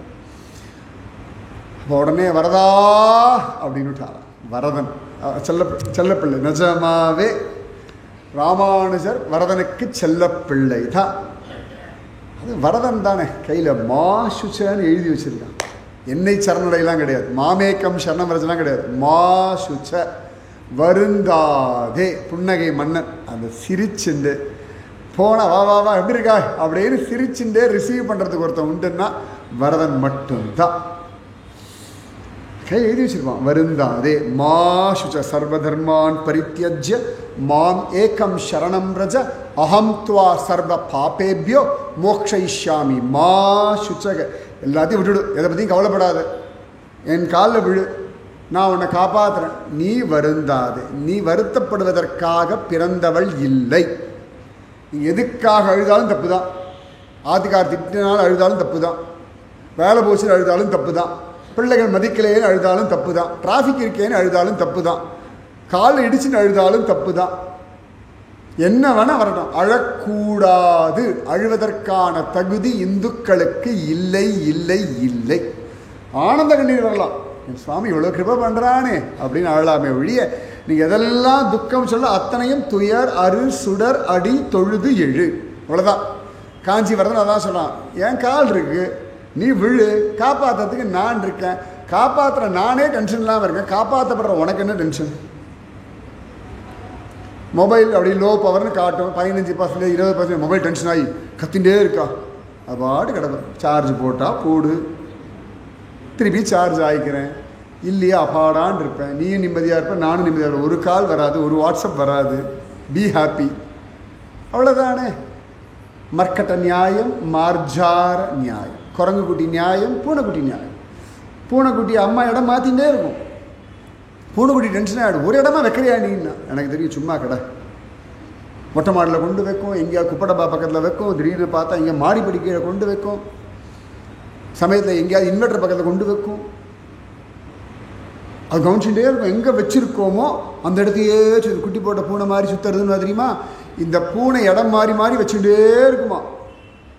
ஆனால் அது எங்கே குட்டியை வைக்கிறதோ அந்த இடத்தையே சுற்றி சுற்றி வரும். நீங்கள் எந்த இடத்துல இருக்கிறதோ அந்த இடத்துல உங்கள் சுவாமி உங்களை சுற்றி சுற்றி சுற்றி சுற்றி வந்துட்டு தான் இருக்கும். நீங்கள் ஃபாரினுக்கு போங்கோ, வீட்டுக்குள்ளே உட்காந்துட்டுருங்கோ, ஃப்ளைட்டில் போங்கோ, ட்ரெயினில் இருங்கோ, சத்சங்கத்துக்கு வாங்கோ, எங்கே வேணால் இருங்கோ, உங்கள் தெய்வம் உங்களோடு உண்டு. நான் உண்டுன்னு அவன் சொல்கிறான், அவ்வளோதானே. அதில் எதுக்கு கவலைப்பட ஒன்றுமே இல்லை. மா சுச்ச வருந்தாதே. வரதா, எனக்கு வழி தெரியலை, விந்தியமலை காட்டில் இருக்கேன், ஆருளர் கலைகணம்மா, எனக்கு யார் இருக்கா சொல்லு, ஒன்றை விட்டால் வேற யார் இருக்கா? அதனால தான் சங்கரர் சொன்னார், மாதா நாஸ்தி பிதா நாஸ்தி நாஸ்தி பந்து சகோதரக அர்த்தம் நாஸ்தி கிரகம் நாஸ்தி தஸ்மா ஜாகிரத ஜாகிரத. அம்மா அப்பா பந்து வீடு வாசல் சொத்து பத்து சொந்தங்கள் பந்தங்கள் எல்லாரும் இருப்பா. நம்ம தனியாக நிற்கும்போது யார் இருப்பா? ஒரு குழந்தை அம்மா ஸ்கூலுக்கு அனுப்பிட்டா, 3 வயசு, ஒன்றும் உலகமே தெரியாது அதுக்கு, பாவம். திடீர்னு கொண்டு போய் ஸ்கூலில் விடும். அது மாதிரி ஒரு 10 குழந்தை இருக்கும். டீச்சர் சிட்டுன்னு வா, ஸ்டாண்டுன்னு வா, அது வரைக்கும் இறச்சி சாப்பிட்டுட்டு இருக்கும். நினச்ச இடத்துல சூச்சு போகும்.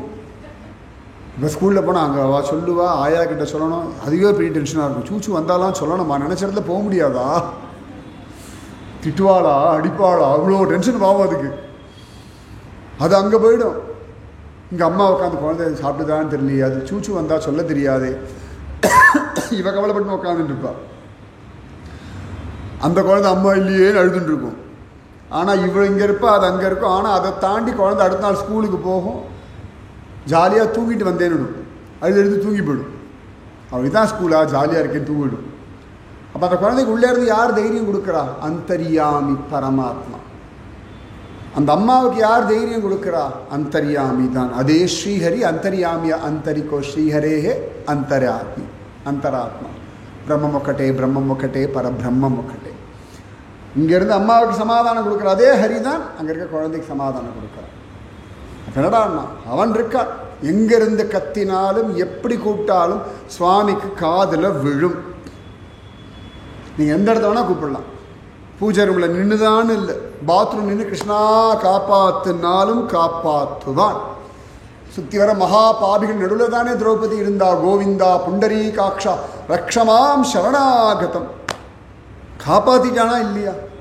சிம்பிளாக ஒரு புடவையை கொடுத்து காப்பாற்றிட்டாங்க. பகவான் ஐடியாலாம் ரொம்ப சிம்பிள், ரொம்ப காம்ப்ளிகேட்டடே கிடையாது. உனக்கு என்னடி மானம் போகப்படாத, புடவையை தரேன் விடு, அவன் முடிஞ்சால் அவுத்துக்கிட்டும், புடவை எவ்வளோ முடியுமோ நான் தரேன், அவன் டயர்டாகிற வரைக்கும் புடவை தரேன். இந்த மாதிரி உலகத்தில் யாருக்குமே புடவை கிடச்சதே கிடையாது. அக்ஷயம் அதுதான். அப்படி ஒரு புடவை கிடச்ச ஒரே ஒருத்தி திரௌபதிக்கு தான். அப்பா அம்மா அந்த புடவையை கொடுக்க முடியாது, புருஷன் கொடுக்க முடியாது, பிள்ளை கொடுக்க முடியாது, உலகத்தில் ஒருத்தரும் கொடுக்க முடியாது. நான் ஸ்டாப்பாக வந்துட்டே இருந்து தான். அப்படி ஒரு கிருப்பை பகவானால். நீங்கள் எவ்வளோலாம் பெரிய பிரச்சனைன்னு சொல்கிறாங்களோ அதுக்கு சிம்பிளான ஒரு சொல்யூஷன் சுவாமி வச்சுருக்கேன். நீங்கள் ரொம்ப இதுக்கு இப்படி பண்ணணுமா அதுக்கு அப்படி பண்ணணுமா, நம்மளால தான் ஐயோ அதில் கை விளங்காமல் போட்டோம், துச்சோதனை கண்ணு தெரியாமல் போட்டோம், இவ்வளோ புலம்புவோம். சுவாமி சிம்பிளாக புடவையை கொடுத்தார். அவன் டயர்டாக என்னால் முடியலை அப்படின்னு கையை கீழே போட்டு உட்காந்து விட்டான். எல்லாரும் பயந்து போயிட்டாள். அப்போ என்னடா சுவாமி சிம்பிளாக காப்பாற்றிடுறார். நம்ம டென்ஷன் ஆகிடும் அவசியமே இல்லை. வரதா அப்படின்னு கத்தினா அங்கே எங்கிருந்தோ ஒரு வேடுவன் வேடு வச்சு வந்துட்டார். வேடுவன் வேடு வச்சு வந்தாச்சு. யாரா குழந்தை நீ விந்திய மலையில் தனியாக அலையிறாய்? கண்களில் கண்ணீர். ஆளில்லாத காட்டில் இருட்டில் திடீர்னு யாரோ ஒருத்தர் வரானா எவ்வளோ சந்தோஷமாக இருக்கும். இந்த ஃபாரின் போனவாளுக்கு எங்கேயாவது பார்த்தா நம்ம இந்தியா மாதிரியே இருக்க, மூஞ்சி பார்த்தா தெரியறது, உடனே உள்ளுக்கு ஒரு சந்தோஷம் வரும் பாருங்க. நிறைய பேர் வயசானவாள்லாம் ஃபாரின் போவா, பசங்க கூப்பிட்டுருவா, நீ வந்துடும் இந்த ஃபஸ்ட் கிளாஸ் ஃப்ளைட்டெல்லாம் சொல்லுவாள். ஃபஸ்ட்டு போகிறவாளுக்குலாம் ஒரு யோசனை இருக்கும். படித்தவாளுக்கெலாம் தெரியாது. சில அம்மா அப்பா பெரிய படிப்பு இருக்காது, வெளியே அவள் ஊரை விட்டே போயிருக்க மாட்டேன். ஃபஸ்ட் டைம் ஒரு டென்ஷன் இருக்குது தான். இப்போல்லாம் ரொம்ப ஈஸியாக போயிடுது. முன்னாலாம் ஃபார்ம் எல்லாம் ஃபில்லப் பண்ணி அதுவே அந்த புரியறதுக்கு கொஞ்சம் நேரம் ஆகும். நமக்கு டிஸ்எம்பார்க்மெண்ட்லாம் வர போட்டிருப்பான். நமக்கு அந்த வார்த்தையை அது வரைக்கும் படிச்சிருக்கவே மாட்டோம். அங்கே யாராவது இருக்கா இந்தியா ஆள் கிடச்சா சந்தோஷம், அது நம்ம பாஷை கிடச்சாச்சுன்னா அவளை பிடிச்சிட்டே போவோம். அவள் வெளில கொண்டு போய் விடுற வரைக்கும் இப்படியே போயிட்டு இருப்பாள். பாவமாக இருக்கும் பார்க்குறது. அப்போ இந்த குழந்தைக்கு அவ்வளோ சந்தோஷம். நீங்கள் யார் அப்படின்னா, நாங்கள் சித்தாசிரமத்துலேருந்து வரோண்டா. காஞ்சிபுரம் போயின்னு இருக்கோம். எப்படி இருந்திருக்கோம்? ஒரு காஞ்சிபுரம் தான் போனோம், வழி தெரியலை. காஞ்சிபுரம் போயின்னு இருக்கோம். அப்படியா, நானும் வரலாமா, வாயே. அப்போ அந்த வேடு வச்சு சொன்னாலாம், எனக்கு என் பிள்ளை மாதிரியே தோன்றது. இப்போ வேடுவன் சிரிச்சானா, ஊருக்கு போகிற வரைக்கும் உன் பிள்ளை தான் வச்சுக்கோ, அனுபவிச்சுக்கோ. நடந்து வந்தாலாம், நல்லா இருட்டாகிடுத்து. அப்போ வேடுவன் சொன்னானா, இனி பிரயாணம் பண்ண முடியாது, இருட்டாகிடுத்து, இந்த வட்டவிருஷத்துக்கு படுத்துப்போம், நாளைக்கு பொழுது விடிஞ்சோன்னு கிளம்பலாம் அப்படின்னுட்டான். இப்போ உடனே படுத்துட்டாலாம். குழந்தை நீ நடுவில் படுத்துக்கோ, இது காடு, உனக்கு பயமாக இருக்கும். சின்ன குழந்தை ஒன்றும் கிடையாது, பெரிய பையன் தான் ராமானுஜர். சின்ன பையன் ஒன்றும் கிடையாது, டீனேஜெலாம் வந்தாச்சு. அப்போ ஒரு பக்கம் வேடுவன் படுத்துட்டாச்சு, ஒரு பக்கம் வேடு வச்சு நடுவில் ராமானுஜன் படுத்துட்டு இருக்கார் இளையாழ்வார். அப்போ வேடு வச்சு சொன்னார், ரொம்ப தாகமாக இருக்குது, கொஞ்சம் குடிக்க தீர்த்தம் வேணுமே. உடனே வேடுவன் சொன்னார், இப்போல்லாம் முடியாது, நாளைக்கு பொழுது விடியட்டான், அங்கே ஒரு சாலை இருக்குது, அது ஒரு கிணறு இருக்குது, அந்த ஜலத்தை எடுத்து தரேன், நன்னா ஜம்முன்னு சாப்பிடு, இப்போ சும்மா தூங்குன்னுட்டான். அப்போ இளையாழ்வான் அழுதாரா, இவ்வளோ தூரம் உபகாரம் பண்ணியிருக்கா, நாளை காத்தால் எழுந்து முதல்ல இந்த அம்மாவுக்கு தண்ணி எடுத்து கொடுக்கணும் அப்படின்னு படுத்தார். கலப்பு இந்த மனுஷாளுடைய விஷயங்களை டயர்டாயிட்டார், நன்னா தூங்கியாச்சு. பொழுதும் விடிஞ்சது. மம ஆத்தியம் அமங்கலம் நஷ்டம்னு பொழுது விடிஞ்சாச்சு. இன்றையோட என் அமங்கலம் எல்லாம் நஷ்டமாச்சுன்னு அக்ரூர் எழுந்தா போல எழுந்தார். பக்கத்தில் பார்த்தா வேடுவனம் காணும், வேடு வச்சியும் காணலை. நன்னா புள்ளினங்கால்லாம் அப்படி கத்துறது, கீச்சு கீச்சென்று எங்கு மானை சாத்தன் கலந்து பேசின பேச்சரவன் புல்லும் சிலம்பினகான் புல்லரையன் கோவிலில் வெள்ளை வெளிச்சங்கின் பேரரவம் கேட்டிலையோ பிள்ளாய் எழுந்திராய் எழுப்பி விட்டு கொடுத்து எழுந்தார். பக்கத்தில் ஒரு குளம் இருந்தது, அதை போய் இறங்கினார், குளித்தார். அனுஷ்டானம் எல்லாம் இன்றைக்கி அனுஷ்டான குல உற்சவம்னு ஒன்று உண்டு காஞ்சிபுரத்தில். அனுஷ்டான குலத்துக்கு வந்து வரதராஜனே இன்னி வரைக்கும் வந்துட்டுருக்கார். எல்லாம் முடித்தார். அங்கே பார்த்தா ஒரு கிணறு இருக்குது, அது நிறைய பேர் ஜலம் எடுத்துன்னு இருக்கா. இந்த பிள்ளையாண்டாம் போனால், அம்மா இது எந்த ஊர் அப்படின்னா, அங்கே ஒரு ஸ்திரீ கொஞ்சம் குறும்பு, பார்த்தா வைஷ்ணவன் மாதிரி இருக்காய், காஞ்சிபுரத்து ஆள் மாதிரி இருக்காய், தூரத்தில் புண்ணியகோட்டி விமானம் தெரியறது, இது காஞ்சின்னு தெரியலையோ அப்படின்னா.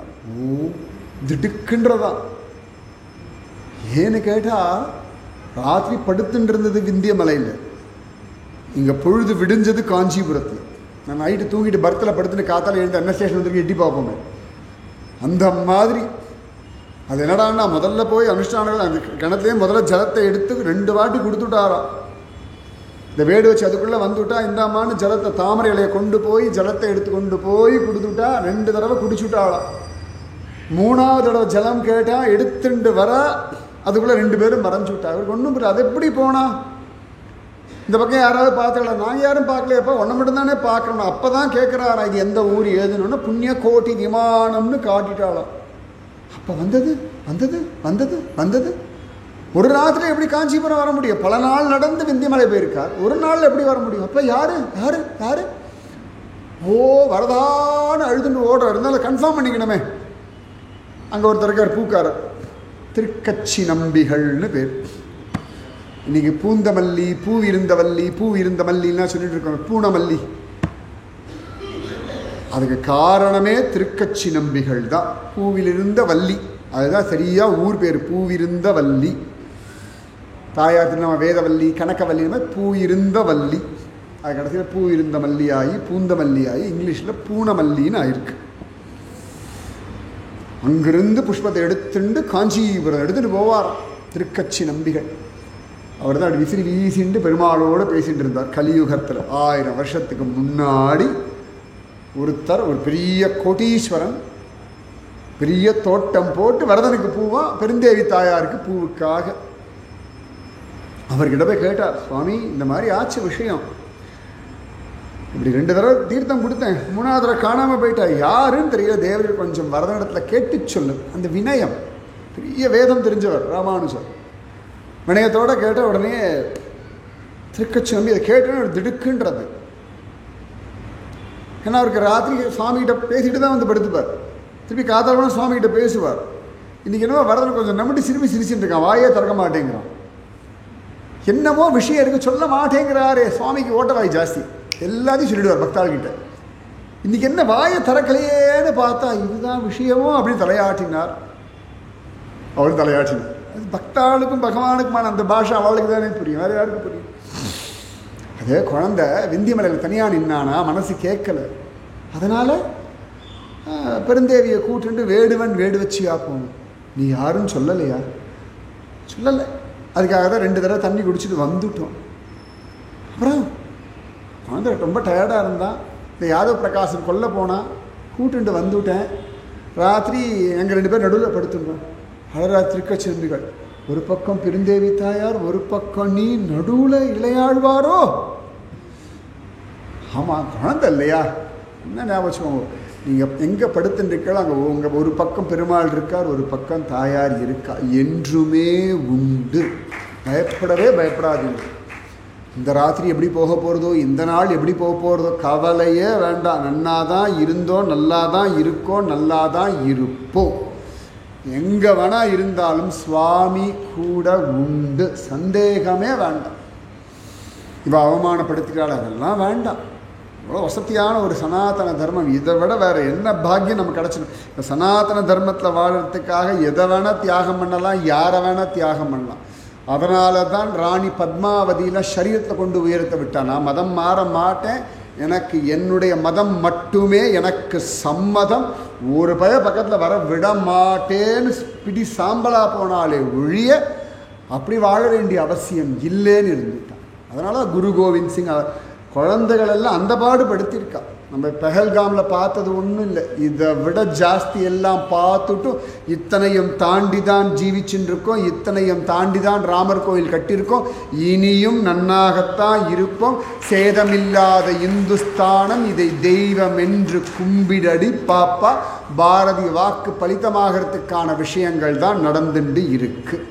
இது இந்துஸ்தானம் தான், சேதமில்லாத இந்துஸ்தானம் இதை தெய்வம் என்று கும்பிடடி பாப்பா. இது தெய்வம், இது தேசமே தெய்வம். அதனால தான் எவ்வளோ தெய்வ பிறவிகள். திருக்கச்செம்பிகள் கதறாரு, தீர்த்தமா என்ன தீர்த்தம்? அந்த குளத்தில் அனுஷ்டானம் பண்ணால் அங்கே ஒரு சாலை கிணறு இருக்கா, அதுலேருந்து ஜலம் எடுத்து கொடுத்தான். நன்னா சாப்பிட்டா பெருந்தேவி. நீர் சாப்பிடலையா? சாப்பிடணுன்னு தான் நினச்சேன், அதுக்குள்ளே வந்துட்டேன், கிடச்சா நன்னா தான் இருக்கும்னுட்டார். அப்போ திருக்கச்சினம்பிகள் சொன்னார், அப்பா உன்னை ராத்திரி காப்பாற்றினது வரதனும் பெருந்தேவியும் தான். ஓன்னு அழறா. 2 வாட்டி தீர்த்தம் கொடுத்தனே, 3ஆவது வாட்டி தாயாருக்கு கொடுக்கறதுக்குள்ள காணாமல் போயிட்டாள். இல்லை, டெய்லி இனிமேல் திருமஞ்சனத்துக்கு ஜலம் கொண்டு வான்னு சொல்ல சுவாமி ராமானுஜர் சந்நியாசம் வாங்கிட்டு ஸ்ரீரங்கத்துக்கு கிளம்புற வரைக்கும் அந்த சாலை கிணற்றிலிருந்து ஜலம் கொண்டு போய் பெருந்தேவி தாயாருக்கும் வரதனுக்கும் கொடுத்துட்டுருந்தார். இன்றைக்கும் ஆண்டவன் நியமனத்தில், நம்ம ஸ்ரீமத் ஆண்டவன் நியமனத்தில் ஒரு பிராமணர் அந்த இடத்துலேருந்து சாலை கிணற்றுலேருந்து ஜலம் எடுத்து கொண்டு போய் இன்றைக்கும் வரதனுக்கும் பெருந்தேவி தாயாருக்கும் கொடுத்துட்டு தான் இருக்கு. 1000 வருஷமாக விடாமல் நடந்துட்டுருக்குங்க. முகமதிய ராஜ்யம் நடந்திருக்கு, பிரிட்டிஷ் ராஜ்யம் நடந்துட்டுருக்கு, இப்போ ராஜ்யம் நடக்கிறது. இத்தனைக்கு நடுவிலையும் இந்த கைங்கரியங்கள் தடபடாமல் நடந்துட்டு தான் இருக்கு. இதுதான் இந்த தேசத்தினுடைய பலம். தர்மோ ரக்ஷதி ரக்ஷிதக. இங்கே தர்மம் ஒரு நாளும் தடபடவே கிடையாது, அது பாட்டுக்கு நடந்துட்டு இருக்கும். எவ்வளோ வசதி இந்த ராமானுஜர். கோவில்கள் அர்ச்சாவதார மூர்த்தியாக இருக்கிற தெய்வம் இவருக்காக இறங்கி வந்து பேசும்னா எங்கள் கதியே ராமானுஜ முனியே. ராமானுஜா ராமானுஜான்ற சதுரக்ஷரி ராமானுஜான்ற நாமத்தை சொல்லி ஆச்சுன்னா மோட்சமே கிடைக்கும்ன்ற திருவரங்க தமுதனா. நெஞ்சே சொல்லுவோம் அவன் நாமங்களே. பூமண்ணு மாது பொருந்திய மார்பன் புகழ்மலிந்த பாமண்ணு மாறன் அடிபணிந்துய்ந்தவன் பல்கலையோர் தாம் மன்ன வந்த இராமானுசன் சரணாரவிந்தம் நாம் மன்னி வாழ நெஞ்சே சொல்லுவோம் அவன் நாமங்களே. ராமானுஜா ராமானுஜா ராமானுஜா ராமானுஜா சொல்லணும். ராமானுஜா ராமானுஜா ராமானுஜா. நீங்கள் ஸ்மார்த்தாளாக இருங்கோ, மாத்வாளாக இருங்கோ, ஸ்ரீ வைஷ்ணவாளாக இருங்கோ, முதல் தடவையாக கதை கேட்குறவாளாக இருங்கோ, ராமாயணம் கரைச்சி குடித்தவாளாக இருங்கோ, நாராயணியத்தில் கரை புரண்டவாளாக இருங்கோ, ஆச்சாரியன் திருநாமத்தை மிஞ்சி உலகத்தில் வேறு எதுவுமே கிடையாது. உய்ய ஒரே வழி உடையவர் திருவடி. ராமானுஜா ராமானுஜா ராமானுஜா ராமானுஜா ராமானுஜா. ஆண்டாளும் ஜபிச்ச ஒரு திருநாமம் ராமானுஜா. கூரத்தாழ்வானும் ஜபிச்ச ஒரு திருநாமம் ராமானுஜா. இன்றைக்கி இருக்க அத்தனை ஆச்சாரியர்களும் கொண்டாடுற ஒரு திருநாமம் ராமானுஜா. ரங்கனும் வரதனும் ஜபிச்ச ஒரு திருநாமம் ராமானுஜா.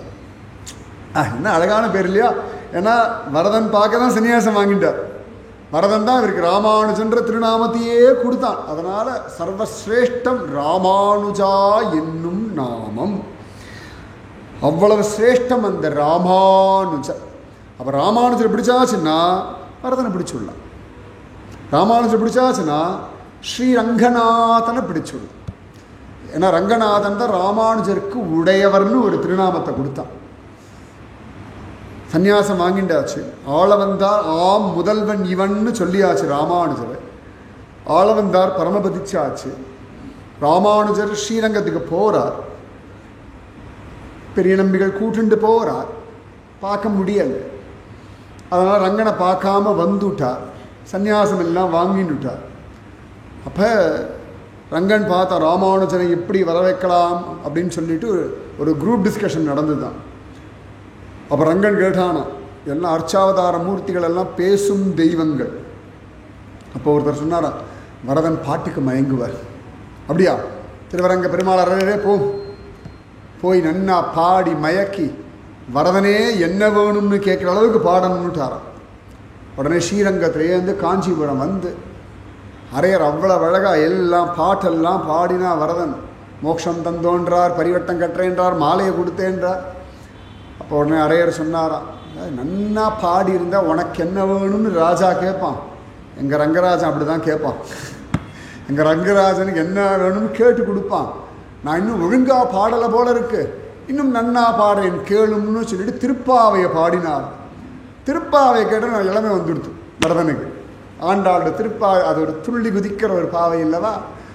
உடனே வரதன் மயங்கி அழகாக சொன்னாராம், பெருந்தேவி தாயாரை தவிர எதை கேட்டாலும் தரேன்னு வாக்கு கொடுத்துட்டார். கொஞ்சம் அவசரப்பட்டுட்டார். உடனே அரையர் பார்த்தாராம், ராமானுஜனை தாரும்னு கையை பிடிச்சுட்டாராம். உடனே வரதன் சொன்னாராம், அது எப்படி, என் பெண்டு பிள்ளைகளை விட்டாலும் என் ராமானுஜனை விடுவேனோ அப்படின்னு விட்டாராம். போட்டி ரங்கனுக்கும் வரதனுக்கும் யாருக்கு ராமானுஜன் ஒரு போட்டியாம். நம்மளாம் எந்த சாமி வசத்தின்னா, ரெண்டு சாமிக்கு இந்த சாமி வேணுமா, ராமானுஜன் வேணுமா, யாருக்குன்னு ஒரு பெரிய போட்டி. கடைசியில் அரையர் சொன்னாராம், இது வரைக்கும் வரதன் ராமன்னு ஊரில் சொல்லி கேள்விப்பட்டிருக்கேன், இப்போ தான் தெரியறது கிருஷ்ணன்னு. சொல்கிறது ஒன்று செய்யறது ஒன்று, ஏலா பொய்கள் உரைப்பானேன்னு புரிஞ்சுடுத்தனோன்னு பேரை காப்பாற்றிக்கிறதுக்காக ராமானுஜனை கொடுத்தார். அதனால தான் காஞ்சிபுரத்துக்கு தியாக மண்டபம்னு பேர். ராமானுஜனை தியாகம் பண்ணிட்டார். ரங்கன் ஜெயிச்சுட்டார். உடனே ஐஷன் கிடக்கணும் கிளம்பிட்டார். இங்கே இருந்தால் கஷ்டம். அப்படி ரெண்டு பேரும் போட்டுண்டு ராமானுஜனை ஸ்ரீரங்கத்துக்கு ஐஷன்ட்டு போயாச்சு. ஸ்ரீரங்கத்துக்கு போனவொடனே ரங்கராஜன் அப்படி சேவிக்கிறாரா ராமானுஜர். பாதாதி கேசம் கேசாதி பாதம் அப்படி அந்த ரங்கன் பார்க்கறது ஒரு அழகுதான். விஸ்ராந்தி அப்படி பார்க்கறது ஒரு சுகம் தானே. அத்தி வரதர் அது நின்ன கோலம் அழகுதான். ஆனாலும் அந்த படுத்துன்ற கோலம் கொஞ்சம் வசப்படுத்தத்தான் செய்யறது. அது படுத்துட்டு நிதானமாக என்ன வேணால் பேசலாம். ஆனால் அப்புறம் தான் அவள் கோவம் வந்து எழுந்து உக்காந்து அப்புறம் எழுந்து நின்று அப்புறம் தான் அடிக்க ஓடி வரும். ஏற்கனவே தான் முதல்ல அரைஞ்சிடுவாள். ஆனால் ரங்கன் கிட்ட தைரியமாக பேசலாம். அதில் அவசரமாக போக மாட்டான். இப்போ நம்ம அதுக்கே யாராவது வரா அப்படின்னா அவசரமாக கிளம்பணும்னு சொல்கிறான்னா காலைல வெந்நீர் படின்னு வந்திருக்கியா அப்படின்னு கேட்போம். அதே பெட்டி படிக்கையோடு வந்துட்டு படுக்கிறா அப்படின்னா இப்போதைக்கு கிளம்ப போகிறது இல்லை அப்படின்னு தெரிஞ்சு போயிடும். அதனால் ரங்கனிடத்தில் விஸ்தாரமாக என்ன வேணாலும் பேசலாம் அப்படியா அப்படின்னு கேட்டுட்டே. அதனால ஆழ்வார்கள்லாம் ரங்கா ரங்கா ரங்கா ரங்கா ரங்கான்னு புலம்பினான்னா ஜம்முன்னு அவன்கிட்ட பேசினேன். அப்படியா, ஓ சரி சரி சரி சரி சரி. அந்த காலத்தெல்லாம் திண்ணையில் படுத்துன்னு எல்லாத்தையும் கேட்பான். அந்த மாதிரி குண்டு கிழவன் வேறு ரங்கனா உட்காந்து எல்லாத்தையும் படுத்துட்டே கேட்டுட்டு இருப்பார். பழங்கதை ராமகதையிலிருந்து ராமானுஜ கதை வரைக்கும் கேட்குற ஒரே சுவாமி யாருன்னா ரங்கநாத சுவாமி தான். அப்போ ரங்கநாதன் பார்த்தாரா, இன்னிலிருந்து என்னுடைய நித்திய விபூதியான வைகுண்டத்திற்கும் லீலா விபூதியான இந்த பூலகத்திற்கும் உடையவன் நீனுட்டார். அதாவது உனக்கு யாராவது வேணுமா சொல்லு, பரமபதத்துலேருந்து கீழே இறங்கி வருவா. உனக்கு யாராவது இங்கே பிடிச்சாச்சு வைகுண்டம் போனமா சொல்லு, நீ சொல்லியாச்சு அடியேன் ராமானுஜதாசன் ஒரு வார்த்தை சொல்லியாச்சுன்னா அவனுக்கு பரமபதம் தந்தேன், நீ உடையவன், ரெண்டுத்துக்கும் நீதான் இனி அதிகாரின்னு பரமபதத்து சாவியும் ஸ்ரீரங்கத்து சுவாமியும் ராமானுஜத்தை கொடுத்து நித்திய விபூதி லீலா விபூதி இரண்டிற்கும் உரியவன் நீ, உடையவன் நீ. அதனால தான் உடையவர்னு சொல்லிட்டு இருக்கோம்.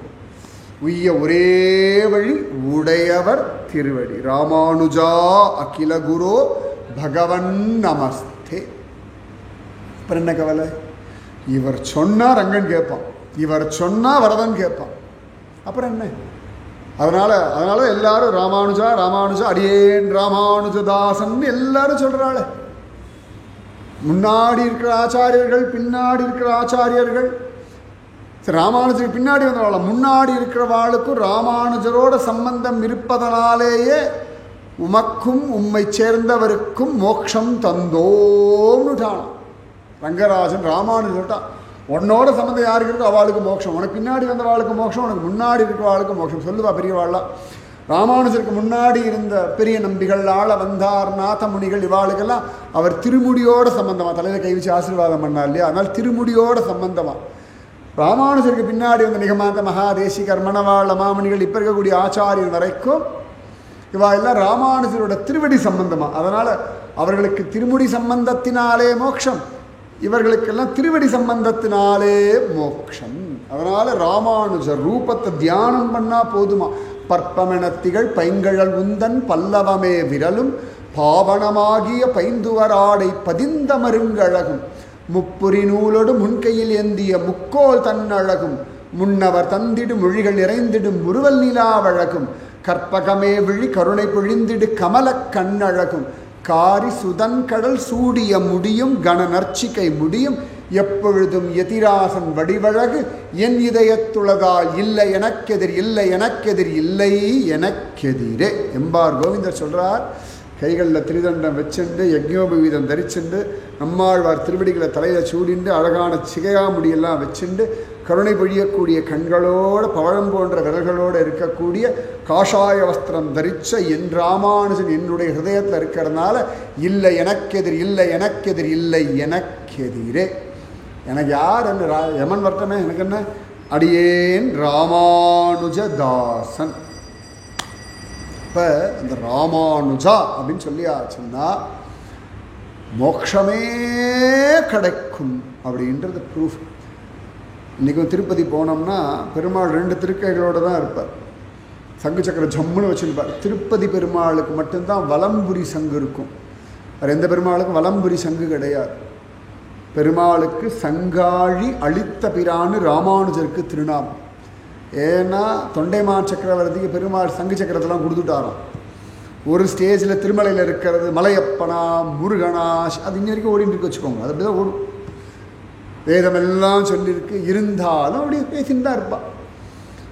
அப்போ எல்லா ராமானுஜர் காலத்தில் ஒரு பெரிய விஷயம் நடக்கிறது தான். இப்போ ராமானுஜர் சொன்னால் ஒன்று பண்ணுவோம், சிவபெருமானுடைய ஆயுதங்கள், ஸ்கந்தனுடைய ஆயுதங்கள், பெருமானுடைய ஆயுதங்கள் எல்லாம் வச்சு கதவை சீல் பண்ணிவிடுவோம். காதால இந்த சுவாமி எதை எடுத்து நிற்கிறாரோ அவரும் நாமளாக தீர்மானம் பண்ணிப்போம் அப்படின்னு சொல்ல ஸ்கந்தனுக்குரிய வேலை, சிவபெருமானுக்குரிய டமருகம், சூலம், மழு எல்லாம் வச்சுட்டு இவருக்கான சங்கு சக்கரம் எல்லாம் வச்சுட்டு கதவெல்லாம் அடைச்சாச்சு. அடுத்த நாள் கதவை திறந்தால் சங்கு சக்கரம் வச்சுண்டு சுவாமி நின்றுட்டார். அதனால் சங்காழி அளித்த பிரான்னு ஒரு திருநாமம் சுவாமி ராமானுஜருக்கு. மலையப்பன் அத்தனை விசேஷம். இன்றைக்கி மலையப்பன் தாடையில் மட்டும் ஒரு வெள்ளையாக ஒன்று வச்சுட்டு இருப்பார். இந்த ஃப்ரெஞ்சு பியர்டு மாதிரி வேறு எந்த சுவாமிக்கும் கிடையாது. ஏன் ரங்கநாதன் வைக்கப்படாதா, ஏன் ராம்லல்லாக்கு வைக்கப்படாதா? அது எங்கெல்லாம் திருப்பதி ஸ்ரீனிவாசன் பிரதிஷ்டையோ அங்கே மட்டும்தான் இந்த இடத்துல பச்சை கற்பூரம் வைப்பான். அங்கே யாரை அடித்தா அப்படின்னா ராமானுஜருடைய பிரிய சிஷ்யன் அனந்தாழ்வான் அடித்த அடி. இன்றைக்கி திருப்பதி கோவிலுக்குள்ளே நுழையும் பொழுது வாசலில் பார்த்தா அனந்தாழ்வான் கடப்பாறையும் தொங்க விட்டுருப்பாள். இனிமேல் திருப்பதி போகும்பொழுது அந்த கடப்பாறையை மானசீகமாக கையில் எடுத்துகிட்டு போங்க. அப்போ ஒரு ஆள் உங்களை ஜரகண்டி சொல்ல மாட்டார். எக்ஸ்பீரியன்ஸ் பண்ணி சொல்கிறேன். ஏண்டானா ராமானுஜருடைய சிஷ்யன் அனந்தாழ்வான் கடப்பாறை துபாரு அனந்தாழ்வான் கடப்பாறையோடு வந்திருக்கு அப்படின்னா எல்லாரையும் மயக்கி வச்சு நமக்கு நல்ல தரிசனம் கொடுத்து திருப்தியான பிறகு தான் அனுப்புவார். ஏன்னா ட்ரை பண்ணி பார்த்துருக்கேன், யாரும் தள்ளாமல் தரிசனம் பண்ணி பார்த்துருக்கேன். விவிஐபியெல்லாம் போகல, சாதாரண டிக்கெட்டில் போயிருக்கேன். 300 ரூபாய் டிக்கெட்டில் போய் கடப்பாறை எடுத்துட்டு போனோம். விவிஐபியாக போகும்போது கூட அவ்வளோ தரிசனம் கிடைக்கல. இந்த கடப்பாறை எடுத்துகிட்டு போகணும் மனசிக்கமாக தூக்கிடாதீங்கோ, அங்கே வேணும். எடுத்துட்டு போனது ஏண்டானா என் ராமானுடைய சிஷ்யன் அடித்த அடிக்கு இன்னி வரைக்கும் அந்த காயம் ஆறலை பச்சை கற்பூரம் வச்சுருக்கான்னா ராமானுஜர் நாமத்தோடைய பலத்தை நீங்கள் பார்த்துக்கோங்க. ராமானுஜர் மலையேறும் பொழுது இன்றைக்கும் பார்க்கலாம். முழங்கால் முறிச்சான்னு ஒரு இடம் உண்டு திருமலையில்.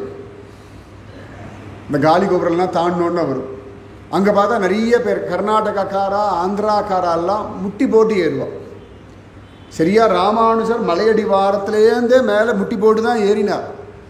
அந்த இடத்துல ரொம்ப டயர்டாயாச்சுன்னு உட்காந்தாங்க. முழங்கால் முறிச்சான்னு பேர். அந்த இடத்துல ராமானுஜர் சந்நிதி உண்டு. அந்த ராமானுஜருக்கு பேரே மாம்பழ ராமானுஜர்னு பேர். மலையப்பன் அனந்தாழ்வானுடைய சிஷ்யனாக வந்து பிரசாதம் கொடுத்தான்னு இருக்கு ராமானுஜருக்கு. இன்னைக்கு ராமானுஜரிட்ட வழக்காதான் மலையப்பன் கோவிலில் சகலமும் நடந்துருக்கு. நான் ராமானுஜ சிஷ்யன், நீ என்ன ஒன்றும் அனுப்ப முடியாதுன்னு அனந்தாழ்வான் மலையப்பனிடத்தை சண்டை போட்டிருக்காராம். அடியேன் ராமானுஜதாசன், அடியேன் ராமானுஜதாசன் சொல்லியாச்சுன்னா யமன் கூட பக்கத்தில் வரமாட்டான் அப்படின்னு காண கிடக்கிறது. அப்போ அப்பேற்பட்ட அவதாரம் பவிஷ்யதாச்சாரியனான சுவாமி ராமானுஜர். அந்த ராமானுஜருடைய திருவடியை வாங்கின்றவள் தான் கொங்கில் பிராட்டி. கொங்கு தேசத்துக்கு அப்படி ஒரு பாக்கியம் உண்டு. ராமானுஜர் ஸ்ரீரங்கத்திலேருந்து வந்த பொழுது இந்த கொங்கு பிராட்டிக்காகத்தான் வந்தார். அடி வாங்கினேனோ கொங்கில் பிராட்டியை போலேன்னு திருக்கோளூர் பெண் பிள்ளை வாக்கியம். ராமானுஜர் திருவடியை வாங்கின்றாளாம். கொங்கு தேசத்தில் பஞ்சம் வந்து ஸ்ரீரங்கத்துக்கு போனவளுக்கு ராமானுஜருடைய திருவடியில் அழகாக பாதுகை கிடைக்க அந்த பாதுகையை கொங்கு தேசத்தில் வச்சு பூஜை பண்ணி எனக்கு என் ஆச்சாரியன் என் வீட்டுக்கு வரணும்னு பிரார்த்தனை பண்ண அந்த பிரார்த்தனைக்காகவே கிருமி கண்ட சோழனை காரணமாக வச்சு ரங்கராஜன் ஸ்ரீரங்கத்தை விட்டு ராமானுஜரை கலப்பினான். ஒரே ஒரு கொங்கு பிராட்டிக்காக அவர் அங்கேருந்து கிளம்பினதால நமக்கு மேல்கோட்டை கிடச்சிது. இல்லாடி திருநாராயணபுரம், தொண்டனூர் இது எதுவுமே கிடையாது. ஒரே ஒரு காரணம், அந்த கொங்கு பிராட்டி பஞ்சம் பிழைக்க வந்தவளுக்கு தன் திருவடி நிலைகளை கொடுத்து அனுகிரகம் பண்ண ஒரு ஆச்சாரியன் சுவாமி ராமானுஜர். ஒன்றும் தெரிய வேண்டாம், ராமானுஜா அப்படின்னு கையை கூப்பிண்டு அவர் திருவடிகளில் விழுந்துட்டேள் அப்படின்னா நிச்சயமாக சத்கதி தான், சந்தேகமே வேண்டாம். ராமானுஜர் ரொம்ப பெருசு. அதில் பவிஷ்யதாச்சாரியன், வரதராஜன், ரங்கராஜன், மலையப்பனுடைய விஷயங்கள் அனுபவித்தோம். சமயமாகிடுத்து இன்னொரு சந்தர்ப்பத்தில் விஸ்தாரமாக ராமானுஜ வைபவம் அனுபவிப்போம். ராதே கிருஷ்ணா. ஸோ இன்றைக்கி ஜூனியர் அனுபவிச்சாச்சு, நாளைக்கு சீனியர். சங்கரம் லோக சங்கரம், ஸ்ருதி ஸ்மிருதி புராணானாம் ஆலயம் கருணாலயம் நமாமி பகவத் பாத சங்கரம் லோக சங்கரம். நமக்கு எல்லா ஆச்சாரியர்களும் வேணும், எல்லா சம்பிரதாயமும் வேணும். நாம் பாடி சத்கதி அடையணும். ஒவ்வொரு பெரியவாளுடைய விஷயங்களையும் அனுபவிப்போம். நாளைக்கு சங்கர விஜயம். ராதே கிருஷ்ண. ஜெய் போலோ சுவாமி ராமானுஜருக்கு ஜெய். ராதே கிருஷ்ண, ராதே கிருஷ்ண.